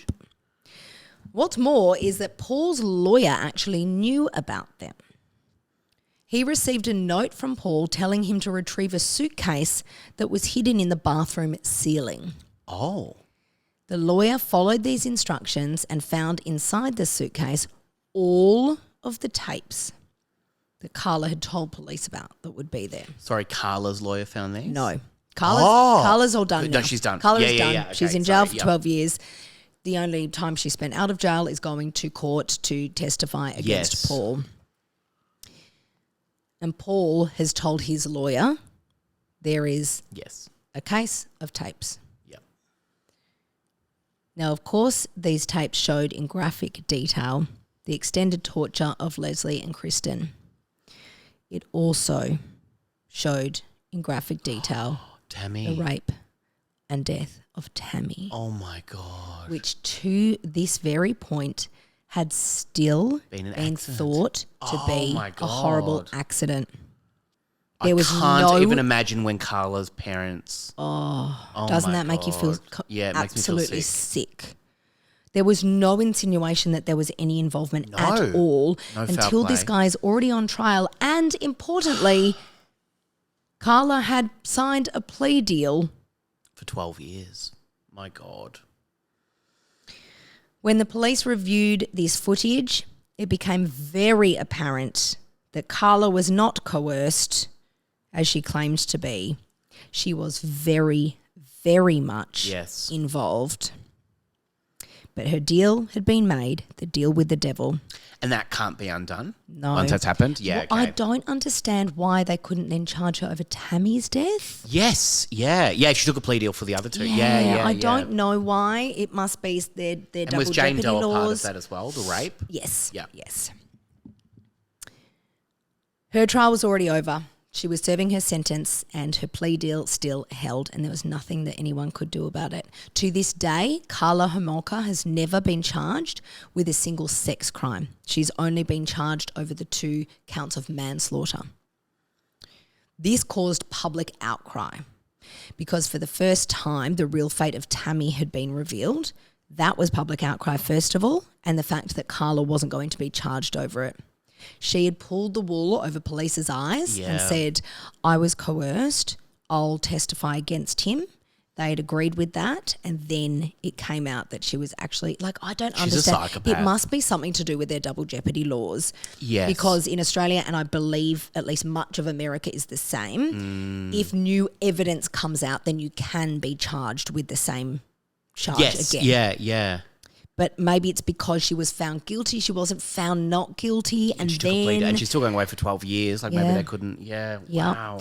That is what. So lenient. What word did you just use to Psychopath. describe her? Isn't that Yeah. completely psychopathic? Now, what I don't understand is why she told police in the first place that there were tapes there if they were going to incriminate her.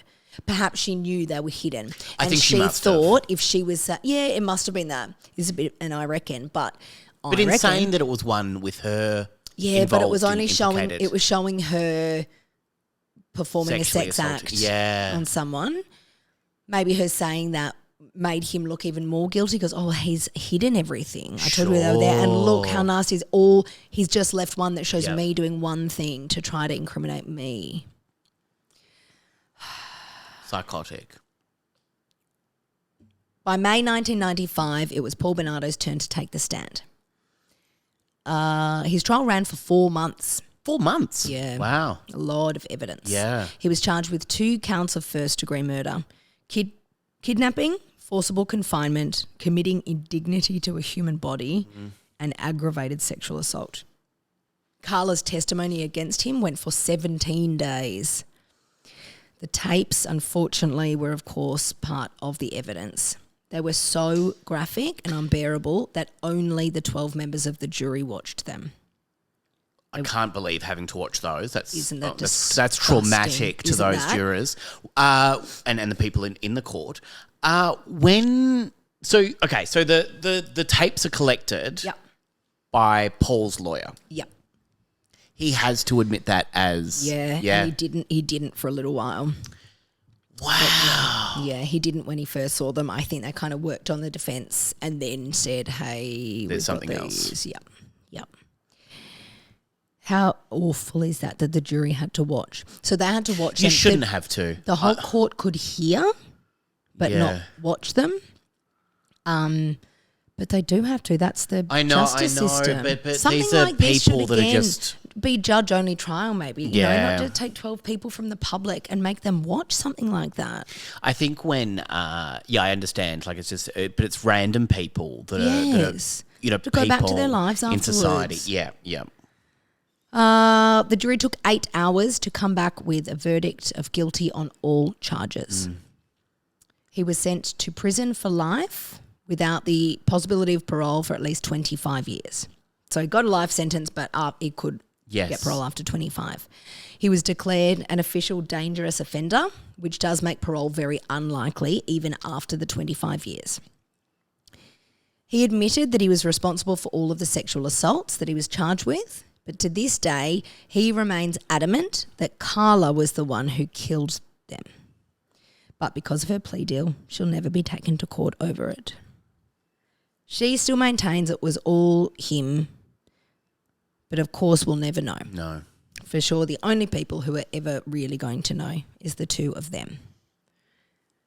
What I find interesting, though, is the point that he'd committed these 24 or more rapes before he met Karla. Yes. And it was only when he met Karla that anyone died. Yes, yeah, Which of course, could be a natural escalation of that. Yeah. But it also feels like, yes, she was really manipulated into things. It could have been a lot of coercion there. Also, I feel like she was very involved in these. Like, just from the information that we have, it feels like she was. I've not included details about what's in the tapes because it's just gruesome. But she was not just privy to it. She was very, very, very, very, very actively involved. And if it was also her idea to go to Tammy and drug Tammy, then that is just disgusting. So, was she manipulated or coerced? Was she jealous of him wanting other women? Was she always sick and just met someone who was just as bad? And folie à deux ensued. As for Paul, he was kept in segregation for his own safety in prison, but he was still attacked and harassed at any opportunity. He was often physically assaulted. 1 year, 5 convicts actually tried to storm his segregation area, and the riot squad had to use gas to disperse them. Wow. In 2006, he gave a prison interview in which he claimed he'd been reformed, and he would make a good parole candidate. Have you watched that? No. I just don't want to. I know. I heard so many awful things about this case already. I didn't want to hear him talk. And there's some of them I find that really fascinating, and others like this. You sickos out there who listen to this podcast have all asked for this story. It's really gross. I was like, I don't want to hear him claiming to be a better person. Yeah. Claiming to be a good person. I like you distancing yourself from the sickos. Yeah, it's the listeners asked for this bullshit. Bullshit. Let's go back to nice like diamond heist or something. Nice stuff like that. Hey, sizzle, sizzle, sizzle, sizzle, sizzle. So he became eligible to petition a jury for early parole under a clause called the Faint Hope Clause. And that was like a criminal code amendment in Canada that was murders committed before 1997. There was something there. But he didn't get, that wasn't allowed. In 2015, he applied for day parole, which was kind of up to the point that you could maybe get day release. That's, under supervision. But he did not get that. According to the victim's lawyer, it's unlikely that Bernardo will ever be released in any capacity due to his dangerous offender status. He was actually 2006, so he would have been like, I'm not even going to work it out, but he would have been like what, late 30s? No. Well, no, he was born in the 60s. No, 40. Yeah, he was born in 64. Oh, okay, yeah. 40, so I was thinking 80s. Yeah, okay. Oh, right, okay. Yes. Interesting. He was transferred to a different prison in 2013 where he was also segregated from other inmates because he had such a bad reputation and people. Yeah, and when it's nice to him. when it's kids as well, and women. Yes, and in 2015, he self-published a book called A Mad World Order, a violent, fictional, 631-page ebook. He published himself on Amazon. What? A fictional story? Yeah. Just his thoughts, his dark, disgusting, disturbed thoughts. Yeah, about a violence, about a crime. Within days, the book was an Amazon bestseller. And within weeks, it was removed from the website due to public outcry. Does he get money from that? Well, it was removed. Yeah. I don't know what their laws are around if it was a bestseller, I wonder. Making money from proceeds of crime. Well, it's not proceeds of crime if he's not. It's not about the crime, but that's still, his 25 years non-parole period have, of course, passed. First in 2018, where he applied for bail and was denied. Good. And again in 2024 when he applied for parole. Just 2024 again. And was denied. Wow. It is highly unlikely he will ever be released from prison. While Karla Homolka, who has changed her name, lives free, out in the public. It depends what... Has she changed her name? Yes. Do you know? Yeah, sorry, yep. Depends what you understand the word free to be, but she's not in prison anymore. I'm quite certain she doesn't have a relationship with her family. But she's not in prison. When did all the Tammy stuff come out? When the videotapes came out. Fuck. Imagine, to quote you, fuck. Imagine when the parents... That's why they exhumed her body. Remember I said earlier in the story, at her funeral, they put their wedding invitation in the casket. Yes, so they ended up exhuming her body to... I think redo an autopsy and find out the cause of death, that and the drugs in her system and everything. And they found that they put a fucking wedding invitation, a picture of them in there when they'd killed her. Not that these are the same crimes at all, but I in the Joe Chinquay case, Madhavi Rao just out there living. Well, both of them are now. Well, yeah. Both out there living. Well. With Karla, do you know anything else about her? Like with her? No, there's very little on her. I'm sure internet sleuths, probably there'd be people out there on Reddit threads and stuff that might say more about it. I didn't look into it because I only wanted to talk about the hideous person that she is. I don't want to kind of give her a life after that in my retelling of that, An epilogue. Yeah, she doesn't deserve that. No. I find it so disgusting that, obviously the whole thing is disgusting, but and I keep going back to it, but when that information came out about Tammy, that just thinking of the family. Imagine? Thinking of the family to go, I desperately this was a tragic hope, accident. I don't know whether they were, but I desperately hope they were not in the courtroom. Oh, no. When any of those videos were being played. Oh, my God. So why did this case, because it's so messed up and so disgusting, when it became like this well-known thing, like I've seen documentaries pop up on it before and everything, is it one of those crimes that people continually talk about because it was so messed up, but also calling them the Ken and Barbie killers, which is a really gross name for them because that somewhat glorifies them, I suppose, as people by I'll put it diminishing it down to the fact that they were attractive. Yeah, I'll put it in the title of the episode as a sideline because that's what people may search for because people know it as that. Yes, but disgusting that is a part of it.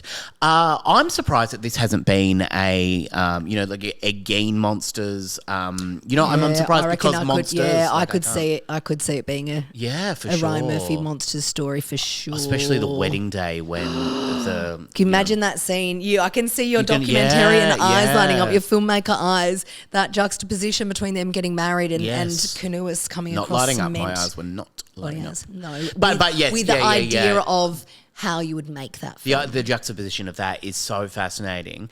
I mean, he was always a vile human person. being. And did he have? Do you know what his contact was with his family? Do you know that it was kind of just gone to the side? Everything said that when they had the family dinners and everything, it was all with the Homolkas, and he moved in with the Homolkas when they first started dating. I think because of his mother's mental ill health and his father's convictions. His father, I assume, was probably in prison. Yeah, absolutely.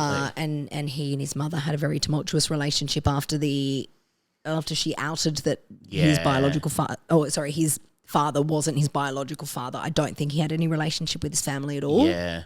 I'm glad that Jane Doe had some sort of anonymity with that because obviously she didn't her life wasn't taken. It is so sad as well when you think about it that the people who are murdered and raped and abused and all of this, that because they die that their name goes through the courts and their name is publicly available. Yeah, they don't get any right to anonymity. No. Yeah. Which is fascinating. I mean, I understand because there is a point of evidence and you kind of have to go through who that person was and everything, but it is fascinating. In Australia, if they are under a certain age, they won't be named, even after their death. Yeah. I believe.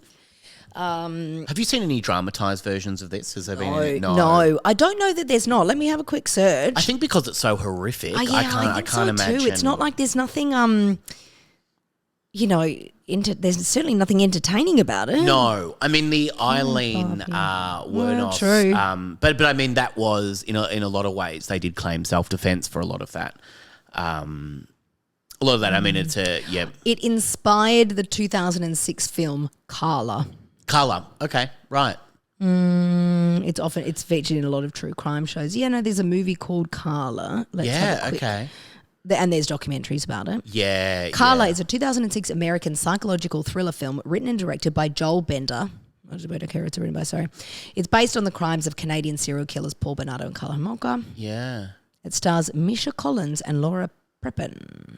I wonder, like, with there seems to be a resurgence of crimes being Made into Netflix series. Like Netflix series in particular have become a big thing about documentaries where it's all of a sudden like, Selena became yes, that's right. a documentary that went up recently. The Jodie Hildebrandt tale was... Karla, the movie, has got a 5.4 star rating out of 10. Yeah.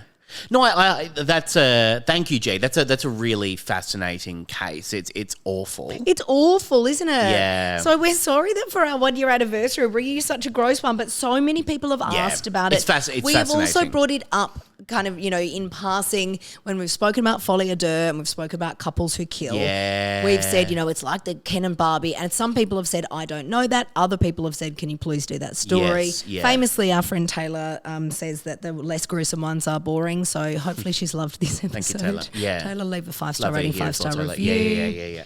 But I do think it is fascinating. Like it is one of those cases that, and I think in a way the Ed Gein and everything, even though that was one of our first episodes, we hadn't heard of Ed Gein. I mean, those sorts of cases, they are so hard a lot of the time, and I'm glad that you did leave a lot of the abuse and the rape out, and the torture, because a lot of the time I do get.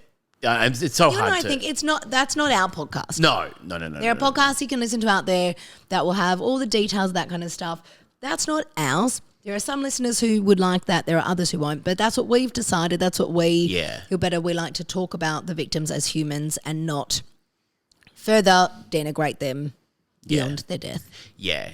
I mean, there's some cases that we do talk a bit about the abuse and everything because it's it's like... But things that, for me to say, Leslie Mahaffey was tortured for 3 days. Yep, you don't need to know anything about that. I don't need to know. No, I don't want to know. It's why I've kind of avoided like the toolbox killer and things like that because it is so graphic and it is about torture. Like, I mean, it's about murder, but it's about torture mostly. Those cases are always really hard to talk about because you go, oh shit, like it is so graphic and so vile, and you think about the victims and you think about the families of the victims and everything. It's just if you were going to be a Ken doll, what Ken would you be? I don't know the Ken doll enough. I would say no, Ken. You can just make anything. Ken. No. Okay. I would be Ken, who works at a service station. Servo Ken. Yeah, Servo Ken. Is that enough for you? What would you be? I'd be News Barbie. No, you have to be Ken. But why'd I have to be Ken? Because you've asked me about... Beach Ken. Well, I'll just work in a fucking service station. I don't know why I chose that. I don't know why I chose that when you could be Beach Ken. Anything. Any Ken. I work at a service station, serve people Chico rolls. Great. I'm angry. Now I'm fed up. I chose that for myself. I don't know. I chose where I worked. Lucky I'm not a genie. Yeah. And that was your wish. She's panicked and said, I wish I worked at a service station.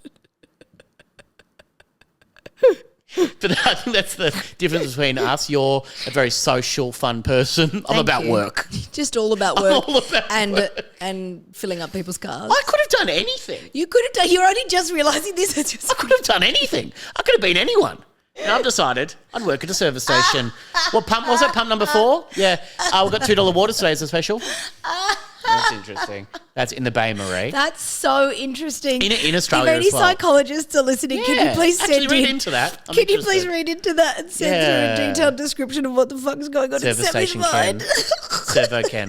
I'm very interested in that. But also, like, I think that is, that's fascinating as a thing, but it's like also for Ken, I would actually love to see a Servo Ken. I'd love to see a Servo Ken in a box. There might be one. An autistic Barbie was released this week. Oh, yeah. Or I think it was Autism Spectrum Disorder Foundation actually worked with Mattel to make an autistic Barbie, which I think is beautiful. So good. Hey, we are going to take a short break and we're going to come back with the goddamn mailbag. A special one for our anniversary. For our 1 year anniversary as well. Thank you, Jay, for doing that story. It was you're welcome. It's a horrible, horrible case. I'm but glad very to put the research about them to bed.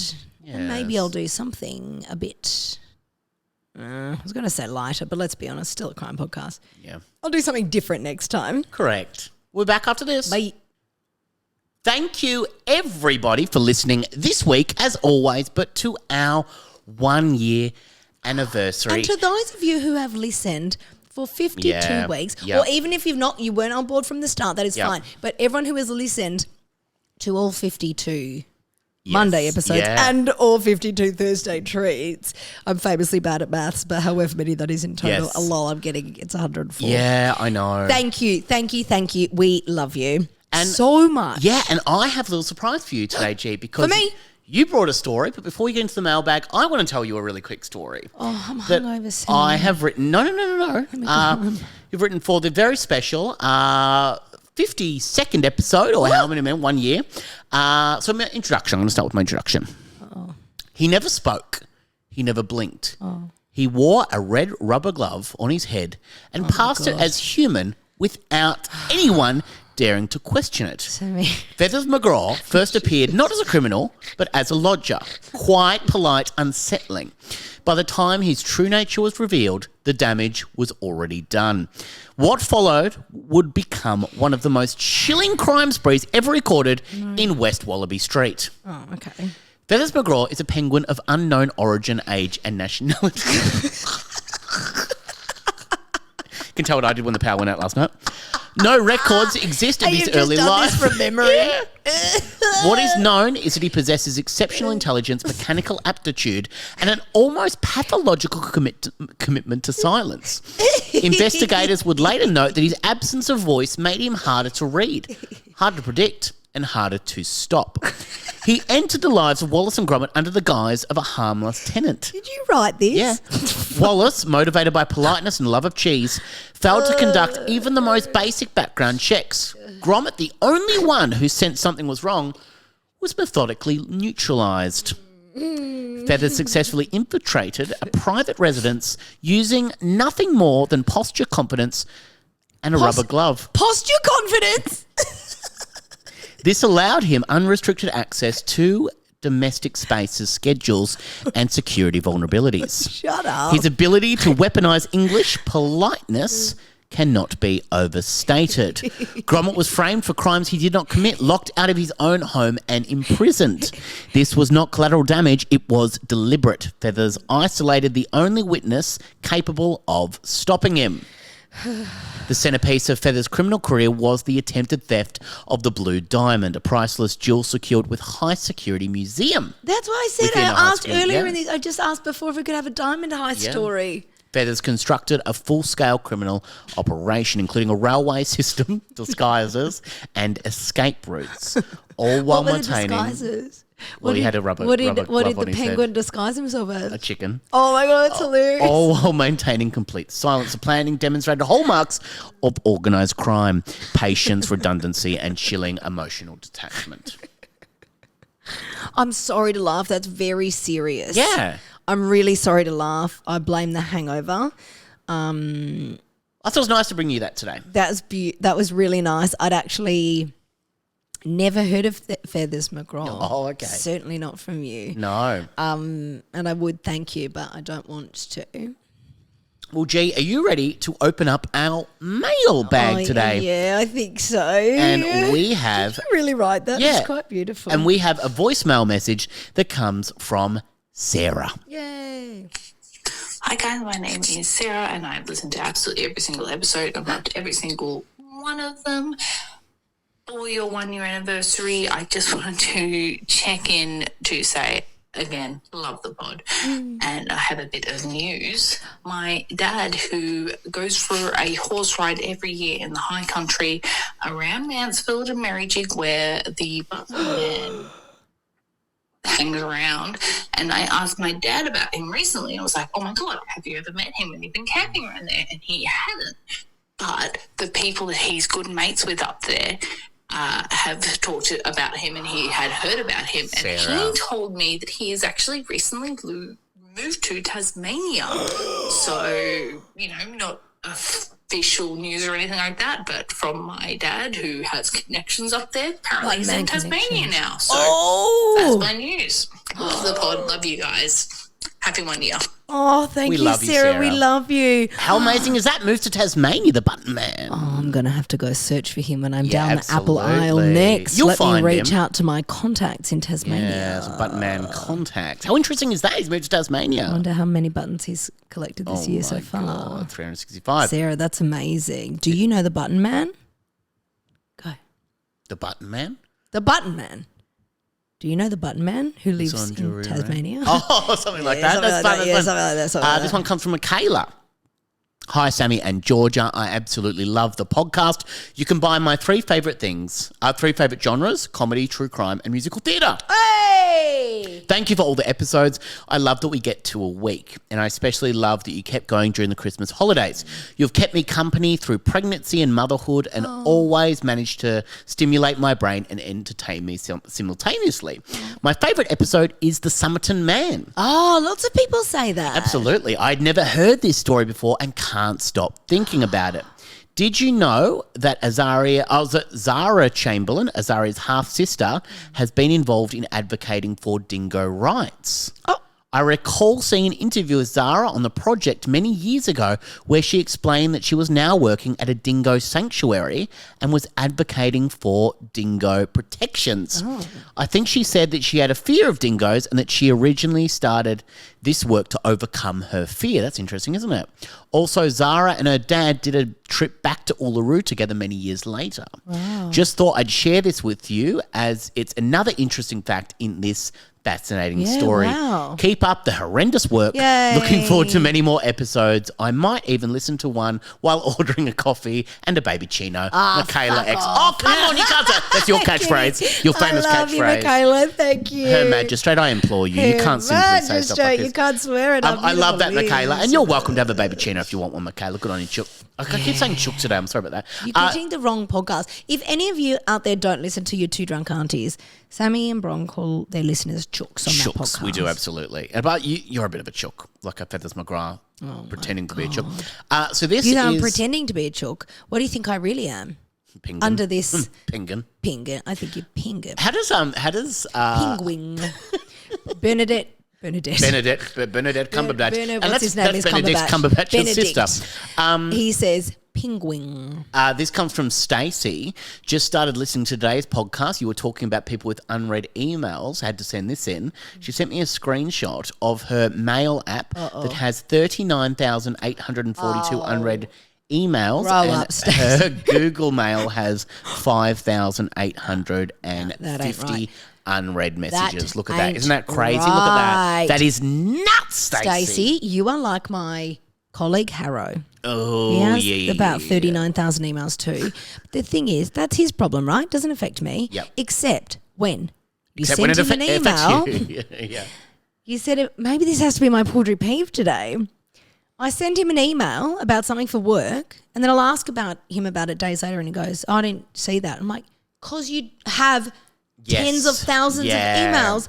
Go through and delete all the old ones. And he says, but what if I need them? I said, you won't know because there's too many. Yeah. All right, we've got the next one from Emma. Hey, Sammy P and G-Love. Emma here. Happy anniversary. Yay. I've been listening to your horrendous podcast since day one. Like many listeners, I found a lot of comfort in your banter and dynamic. Sometimes it feels like listening to a podcast and sometimes it feels less like listening to a podcast and more like sitting and having a grand old chat with both of you. We love that. That's what we want. I love that so much. I really like the way Georgia consistently pays her respects to the victims and their families. It often feels like a sense of closure that hasn't otherwise been met. And Sammy, your ability to lighten mood with a perfectly timed humour without ever crossing the line is genuinely impressive and very much appreciated, especially when things get dark. This is pretty random, but whenever I'm bored, Georgia's reactions rewind in my head. Oh my God. Sentences like, the Book of Mormon, hello. The Book of Mormon. In the Thursday Treat, Ruby, Frankie and Jodie Hildebrand at 8 minutes 06. Porn in Paul Stephen Mack at 13:03. Who Wants to Be a Millionaire? Who Wants to Be a Millionaire? Coughing Scandal at 46, 046. Millionaire. Cough, cough, I'm just so healthy these days. In the murder of Betty Gore at 4 minutes and 54 seconds. And the classic, oh, fuck off, numerous times throughout the podcast. No, that can't be my catchphrase. That's your legacy, gorgeous girl. Can't be. Some cases I think would be great to do are Chopper Read, Oh, yeah. Samantha Murphy, Easy Street Murders, Mr. Cruel, the Wanda Beach Murders, the Family Court Bombings. Thank you so much for reading this long email. I hope you do these cases and that 2026 brings the best for both of you. Isn't Emma great? Thanks, We Emma. love Emma. I cannot. That is so gorgeous. I love you, Emma. For my weird So reactions good, so and good. all of those things that you pointed out. In all of them, Sammy has just looked at me and given this look like, and just Here we moved go. on. So that's some of you So like we're it. absolutely loving it. I really apologise for how much I swear on this podcast. I don't. One You of my don't, why are you friends- apologising for it? It's our No, podcast. because I know, but I don't swear that much in life. It's like it all comes out in this podcast. Yeah, no, you don't. Yeah. But Someone, also, one of my who girlfriends notices? said the other day. Well, people do. Everyone But knows. I don't notice. Everyone I don't always notice when you writes say in. fuck off. One of my girlfriends said the other day, you swear so much in that podcast and you don't like in day-to-day life. And I said, I think because It's obviously what horrendous we're stuff. talking about is horrendous. But I also think when you tell the stories, you tell, like you'll say, and you do it, I know you do it to get a reaction from me. Yeah. You'll say something sweeping, but you won't say it in a sweeping way. Yeah, like you'll say yeah. a sentence that you know will make me go, fuck off. Yeah. So yeah, I'm yeah. reacting, and I know you do it to me, so it's Oh your fault. my God! It's all my fault for all your fuck offs. I'm sitting you here effing and jeffing. in a pretty little blue and white, like frilly dress with my hair looking all girly, Hungover as fuck. hungover as fuck, going fuck off. This one comes from Rick. Rick here from a smaller town in the UK called, and I hope I get this right, Scunthorpe. Scunthorpe. Have you heard of that? Scunthorpe. What a great name. Yeah. Great pronunciation of H from you, Sammy, by the way. Anyway, I do a lot of driving in my job and love true crime. Came across your pod and love it. You two make me laugh, and George's laugh is hilarious in a good way. Oh, thank you. I love that. You both seem to bounce off each other, and today, Jan 16th, listened to the Dingo/Baby. That was like which 2 days ago, I Sammy. never heard of and thoroughly enjoyed it. Oh, wow. I thought that was really world famous. Yeah, well, apparently, he hadn't heard of it, our good friend Rick. My eldest daughter actually lives in Australia near Perth. Anyway, hope to get a shout out and keep up the good work. Rick in Scunthorpe in the UK. Scunthorpe. Smiley face. Well, Love Rick, you, Rick. if your daughter lives in Claremont Perth. or Oh, my Scarborough, God. we've Tell us given where, both Rick. of those areas a shout out today. Oh, Rick, thank you. Absolutely. Sammy, that is That's so amazing. cool. I We love have that. listeners on the other side I of the know. world. And I'll tell you what, I love hearing from our Happy UK birthday Americans. to us. Happy birthday to us. This one comes from Lauren. Hi, Sammy and Georgia. I'm such a big fan of the pod and love the mix of different crimes covered. I have a suggestion or a crime or crimes that I'd love to hear you cover. You might have heard of Brendan Abbott, Yes. who is also known Yes, as yes. the Postcard Bandit. Yes, I watched the show recently. Oh, really? as well. Okay. Yep. As there's a new series just released on Binge about him. My mum was actually a witness to one of the crimes as she was working one of the banks that he robbed at the time that it happened, which is so crazy. Thanks for making my commute so enjoyable. I've literally listened to every episode. And to answer your latest listener question, my favourite season is autumn because that's when my birthday is and the weather isn't too hot or cold. Ha ha! Thanks again, Lauren. Oh, Lauren, happy birthday for autumn. How good is that? I absolutely It's love currently that. 29 degrees outside and sunny, and it is summer. Yeah. It's really good. It's though. really good though. How about this one? Another voicemail that comes from Emma. Hey, Sammy and Georgia. This is my is Emma. friend of the podcast. This is my Emma. Friend of us. Calling in because just before Christmas, a real life actual murder happened. Yes. 3 doors down from where I live. And I don't know heaps of details other than it was an assault between two men and the person, Wow. the perpetrator, turned himself in straight away to the police. But what was kind of funny, lighthearted about it was a week before Christmas, and there were homicide detectives and uniformed police and reporters camped out the front of our house, and I had to take my daughter to school, and she's sick, so she's already kind of a little anxious around baddies and people coming into the house who could harm her. So I thought, well, this is really going to set her off. So I told her a bit of an abridged version that there was 2 men that got into a fight, but the police have got him and they're just making sure that everyone's safe. This whole explanation for her. And the only thing she said about it was she looked me straight in the eyes and said, well, he's going to be on the naughty list. Oh, God! Emma. Because to a 6-year-old, there is no greater punishment. Than being placed on the naughty list. Oh, my God. I thought you'd get a kick out of that. Love you both. Love the podcast. And also... That is so cute. Isn't that cute? Be on the naughty list. That is from the mouths of babes. It's like, don't do bad things. Don't do bad things. Or you'll be on the naughty list, and we should all remember that. We should all remember that. Oh, my God, how cute is that? And just so you know as well, because I know our good friend Emma, and she has the 2 cutest kids I've ever seen in my whole life. Don't dox them. I'm not giving out information. I'm just saying that I reckon she has the 2 cutest kids I've ever seen in my whole life. Yeah, but don't put them on the YouTube. I'm not putting them on the YouTube. I thought you were. You looked like you were getting up a photo of them. No, because the problem was... I was like, stop doing this. She won't like that. No. I'm not showing kids. I'm not showing your kids on the YouTube, Emma, for God's sake. But Emma, when you're listening, no, what I'm doing is because there's a part 2 of Emma's message. And I forgot the H in HTTPS, and I was putting that in. I wasn't looking up photos of goddamn Emma's kids, all right? I don't like that. I don't like what you're doing there. This is part 2 with the H of Emma's message.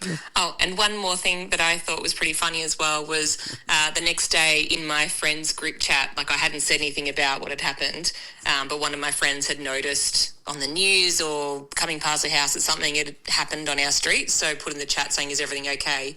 And I just responded, oh, yeah, there was a homicide on my street last night, to which one of my friends responded straight away saying, spoken with all the nonchalance of someone who listens to a lot of crime podcasts. Yeah. To thank for that. But yeah, the true crime girly in me was kind of selfishly loving the police on the street and the action and the forensics and the reporters, and was just sticky beaking for a good 24 hours. So good, you guys Emma. Understand. We get it. Welcome to our world, Emma. So That's good. so funny. Isn't that so funny? Emma's I've been friends with her since literally before I can remember. Yeah. Emma's the best. She's so good.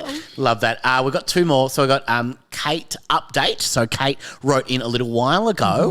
This is from Kate. Hi, Sammy and Georgia. I can't believe Maple's school photos. This was the dog Maple. My God. Didn't attach. That is hilarious. Do we have them? Hopefully this works. Much love, Kate. Oh my God. Hang on, This sorry. is- This is... So Kate works at a school, and she brings in her dog as like a care. Yeah. Caretaker, Like a therapy dog. Therapy dog. Yeah. And she said she got professional school photos taken of her dog in a school uniform. Yes. Show me this immediately, Sammy. Nothing's been more important. Fuck off. Oh, There's your catchphrase my again. God. Look at this. So we'll put that. So if you want to look on the YouTube right now, I'm showing the God. camera that right now. Maple appears to be a cavoodle. Yes. Who's wearing a skivvy, like a school uniform, like a primary school skivvy. Isn't that a professional incredible? photo with a professional backdrop. I can't believe it. Oh I my cannot believe it. God. And also, so I said, I think that it was not on the original email because it's way too beautiful. Of course. There's no way that The came internet through has before. confiscated it because it's went, too beautiful. No. We got I'ma one keep that more. one for myself. We love that. Thank you so much, Kate. This is the final one today. I want to get through more, but this is the final one for today. We'll do the next ones on the next episode. This is from Shell. Hi, Sammy and G. I'm clearly listening to you too. I'm sorry. Hey, Sammy and G. I'm clearly listening to too much of you guys lately. My 2-year-old daughter is walking around the house the last few days saying, oh my goodness, in Sammy's tone. Stop it. I've been trying to catch a video of it. Anyway, love your work. Happy New Year. All right. Now, I'm not going to play the video. Is there a video? Yep. I don't want to get the daughter on video, don't but stop I've got... putting children on oh my God. YouTube. Can you play this audio? I can play the audio. She said it's okay, please. Oh my goodness. Oh my God. Oh, let me do Sammy! it again. Let me do it again. Oh my goodness. Stop it! Do you want to do a play-by-play? Ready for my this? God! One more time. Oh my goodness. Oh my goodness! Oh it's the same thing. Oh, I love that. How amazing so is that? much. Thank you, Shell. That's the best. Oh my God, Shell, that's so good. It's made my also, goddamn please week. don't play our podcast out loud. Oh, I know. Oh my goodness! oh It's so Sammy, good. that's so good. And now I really hope no one's kids are doing my catchphrase. Oh, I know. I've got. Oh my goodness! And you've got. Fuck Fuck off. Thank you, Oh my everyone. God. This is our 1 year anniversary of the podcast. We absolutely love doing it. So the more you share this around, the more you write into us, the more we love doing it. We love doing it. We love you so Yeah, much. yeah. Like the fact that you guys are out there listening, we just do this, Sammy and I love a yap together. Yeah. And we do it in front of microphones sometimes. We sit down, every single week, George and I have a Said my name a really glass. cool just then. George and I have a oh my goodness, I can't with that. have a glass of wine or two, and we sit here. We write a report. We sit down together. We sometimes have dinner before or lunch, and we just kind of sit down, go through it as a normal conversation. And so it's so nice to actually have people that we know that listen to it all around the Listening world. and love it. It's it really, really, really is it is the coolest It thing. really is, yeah. We love you so much. We love everyone who writes in and leaves speak pipes, and even those who don't, Yeah. who are just listening. Yeah. It makes me really happy. I can't believe we've been doing this for a year. I know. I feel really good about that, and Yeah. I'm really glad that you guys are loving it. Hearing people that have listened to every single episode just is really, yeah. it's just really good. And I'm this getting emotional. Thursday's episode is a really, really fun episode with two of our favourite so people. It is ridiculous. It is really over the top and fun. But what That else doesn't would you sound want? like us Yeah, what else at would you want? all. It was so much fun because it was a bit of a celebration for us, like today's episode. Like just setting up with two of our friends that we had over. We had some drinks. It was just really nice to do that and just have these beautiful people with us for this experience. And we're not as well. going anywhere anytime No. soon. So we've got at least another year ahead of us. Tell us what you want to hear. Yeah. What kind of stories, what specific stories you want to hear from us, what guests you might want to have on, yeah. any of the the vibes that you like. We know Taylor likes the gruesome ones. Other people don't. Tell us that. Do you like, financial crimes? Do you like the murder stories? What things do you like and don't you like? We're doing this for you guys. So you tell us what you like and what you want more of or what you want less of. We're doing this for you and we love you. We love you. Leave a 5-star rating. but is Leave it a a 5-star portrait rating. You always do this. I'm getting to Yeah, this. because people might turn off if they hear you start to Okay, wrap come up. on. All right, go for it. Well, I did the one before already. But also on the theme of anniversaries and birthdays. A portrait peeve of mine is when people celebrate anything that's not a year anniversary. So like couples that go, it's our 6-month anniversary. Oh. That's not an anniversary. You're jealous because you're not in a relationship.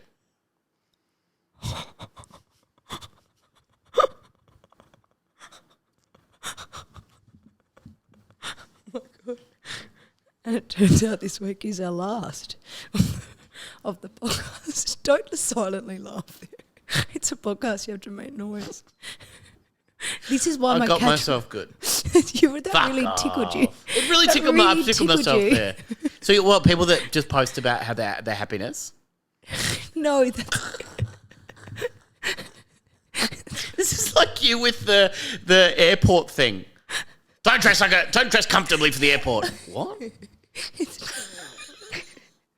So you don't like. So you only will accept a year. yes, because that's what the word anniversary means. Means a year. Oh, okay. It's Right. People, I don't have a problem with people being happy in relationships. Yeah. Okay? I don't have a problem with that. Okay. Yeah. Sure. Right. I have a second portrait peeve this week. It is my People best being friend happy. Sammy. People being happy.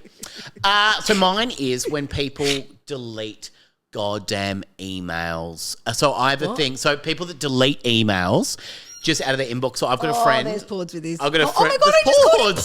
Big Pords. Dibs, I That's called big you Pords. So people that delete emails straight away. So I've got a friend that and a few friends that just reply to emails, and as soon as they do it, they delete their email out. And people that delete messages. People that just like to clear their stuff too That's much. a peeve of yours. Peeve of mine, because then you go back to look at information and everything. It's no longer there, and they start following you up on information. And I'm like, you've deleted I see all what of the you mean. information out. It Keep the becomes thread. confusing. Keep the thread. You know I'm about admin. You are a good admin I'm guy, a very good which admin thank God person. for this podcast, because I'm not. I love I'm a admin. mess. You're not a mess. You're a social person first, and I'm a work person first. Oh, wow. You don't reckon? Yes, Yeah. but that's not great for my career. But luckily, you're in a happy relate. Hey, I'm going to go home, have a real quick existential crisis, and I might see you next week. Okay. Thank you to Paudrey, actually, on this podcast, because Paudrey is a silent member of this podcast. Hey, can we record an episode at my house one day and we can maybe Yeah, have I'd love Pords to on hear her it? mowing, actually, because I love her mows. Meow, meow. Stop So it, beautiful Paudrey has been a big part of this podcast since the start, and we bloody love that cat. Let's just say this: we bloody love that cat, and she is on the artwork by the great Tamsin Hayes. Yeah. And so every week we get to have a podcast that comes out with beautiful Paudrey and beautiful Digsy Boy. He's not a Features silent in member. every He's not a silent episode, member on the podcast. quite loudly On the podcast. Thank you to Oliver Clark for doing the theme music. We bloody love ya. Maybe we'll hear from him soon. Wink. Wink. Wink. Thank you to you, Georgia Love, for the last year. It's been wonderful. I've had such a good time doing this goddamn podcast. I every have single most week. of the time, but sometimes you're a bit mean to me. I don't think so. I've never been mean to you, and I don't know never about would that. be. Okay, right. Yeah. Thank you, Sammy. You do a lot of work for this podcast, and I appreciate you every single day, and I hope you know that, even when God, I and when might we're fighting. not show it, even when we're fighting. Oh my goodness. Oh my goodness. We love you. Thank you to Claude, an original listener that stickers sent by us Claude, stickers. you're the Thank you to best. Scott Williams as well, who does amazing reports. We bloody love Scott Williams. Thank you to all of our guests who we've had. Yeah. Tell us who you want to hear from, who you want to hear more from, who we might not have had yet that you want to hear. Be in our mailbag next week. Share it with a friend. Leave a 5-star rating. Leave I a 5-star feel all review. warm in my heart. I do as well. My tongue has swollen a bit. I gave you some shellfish before it might be allergic reaction. Think we should go. Maybe.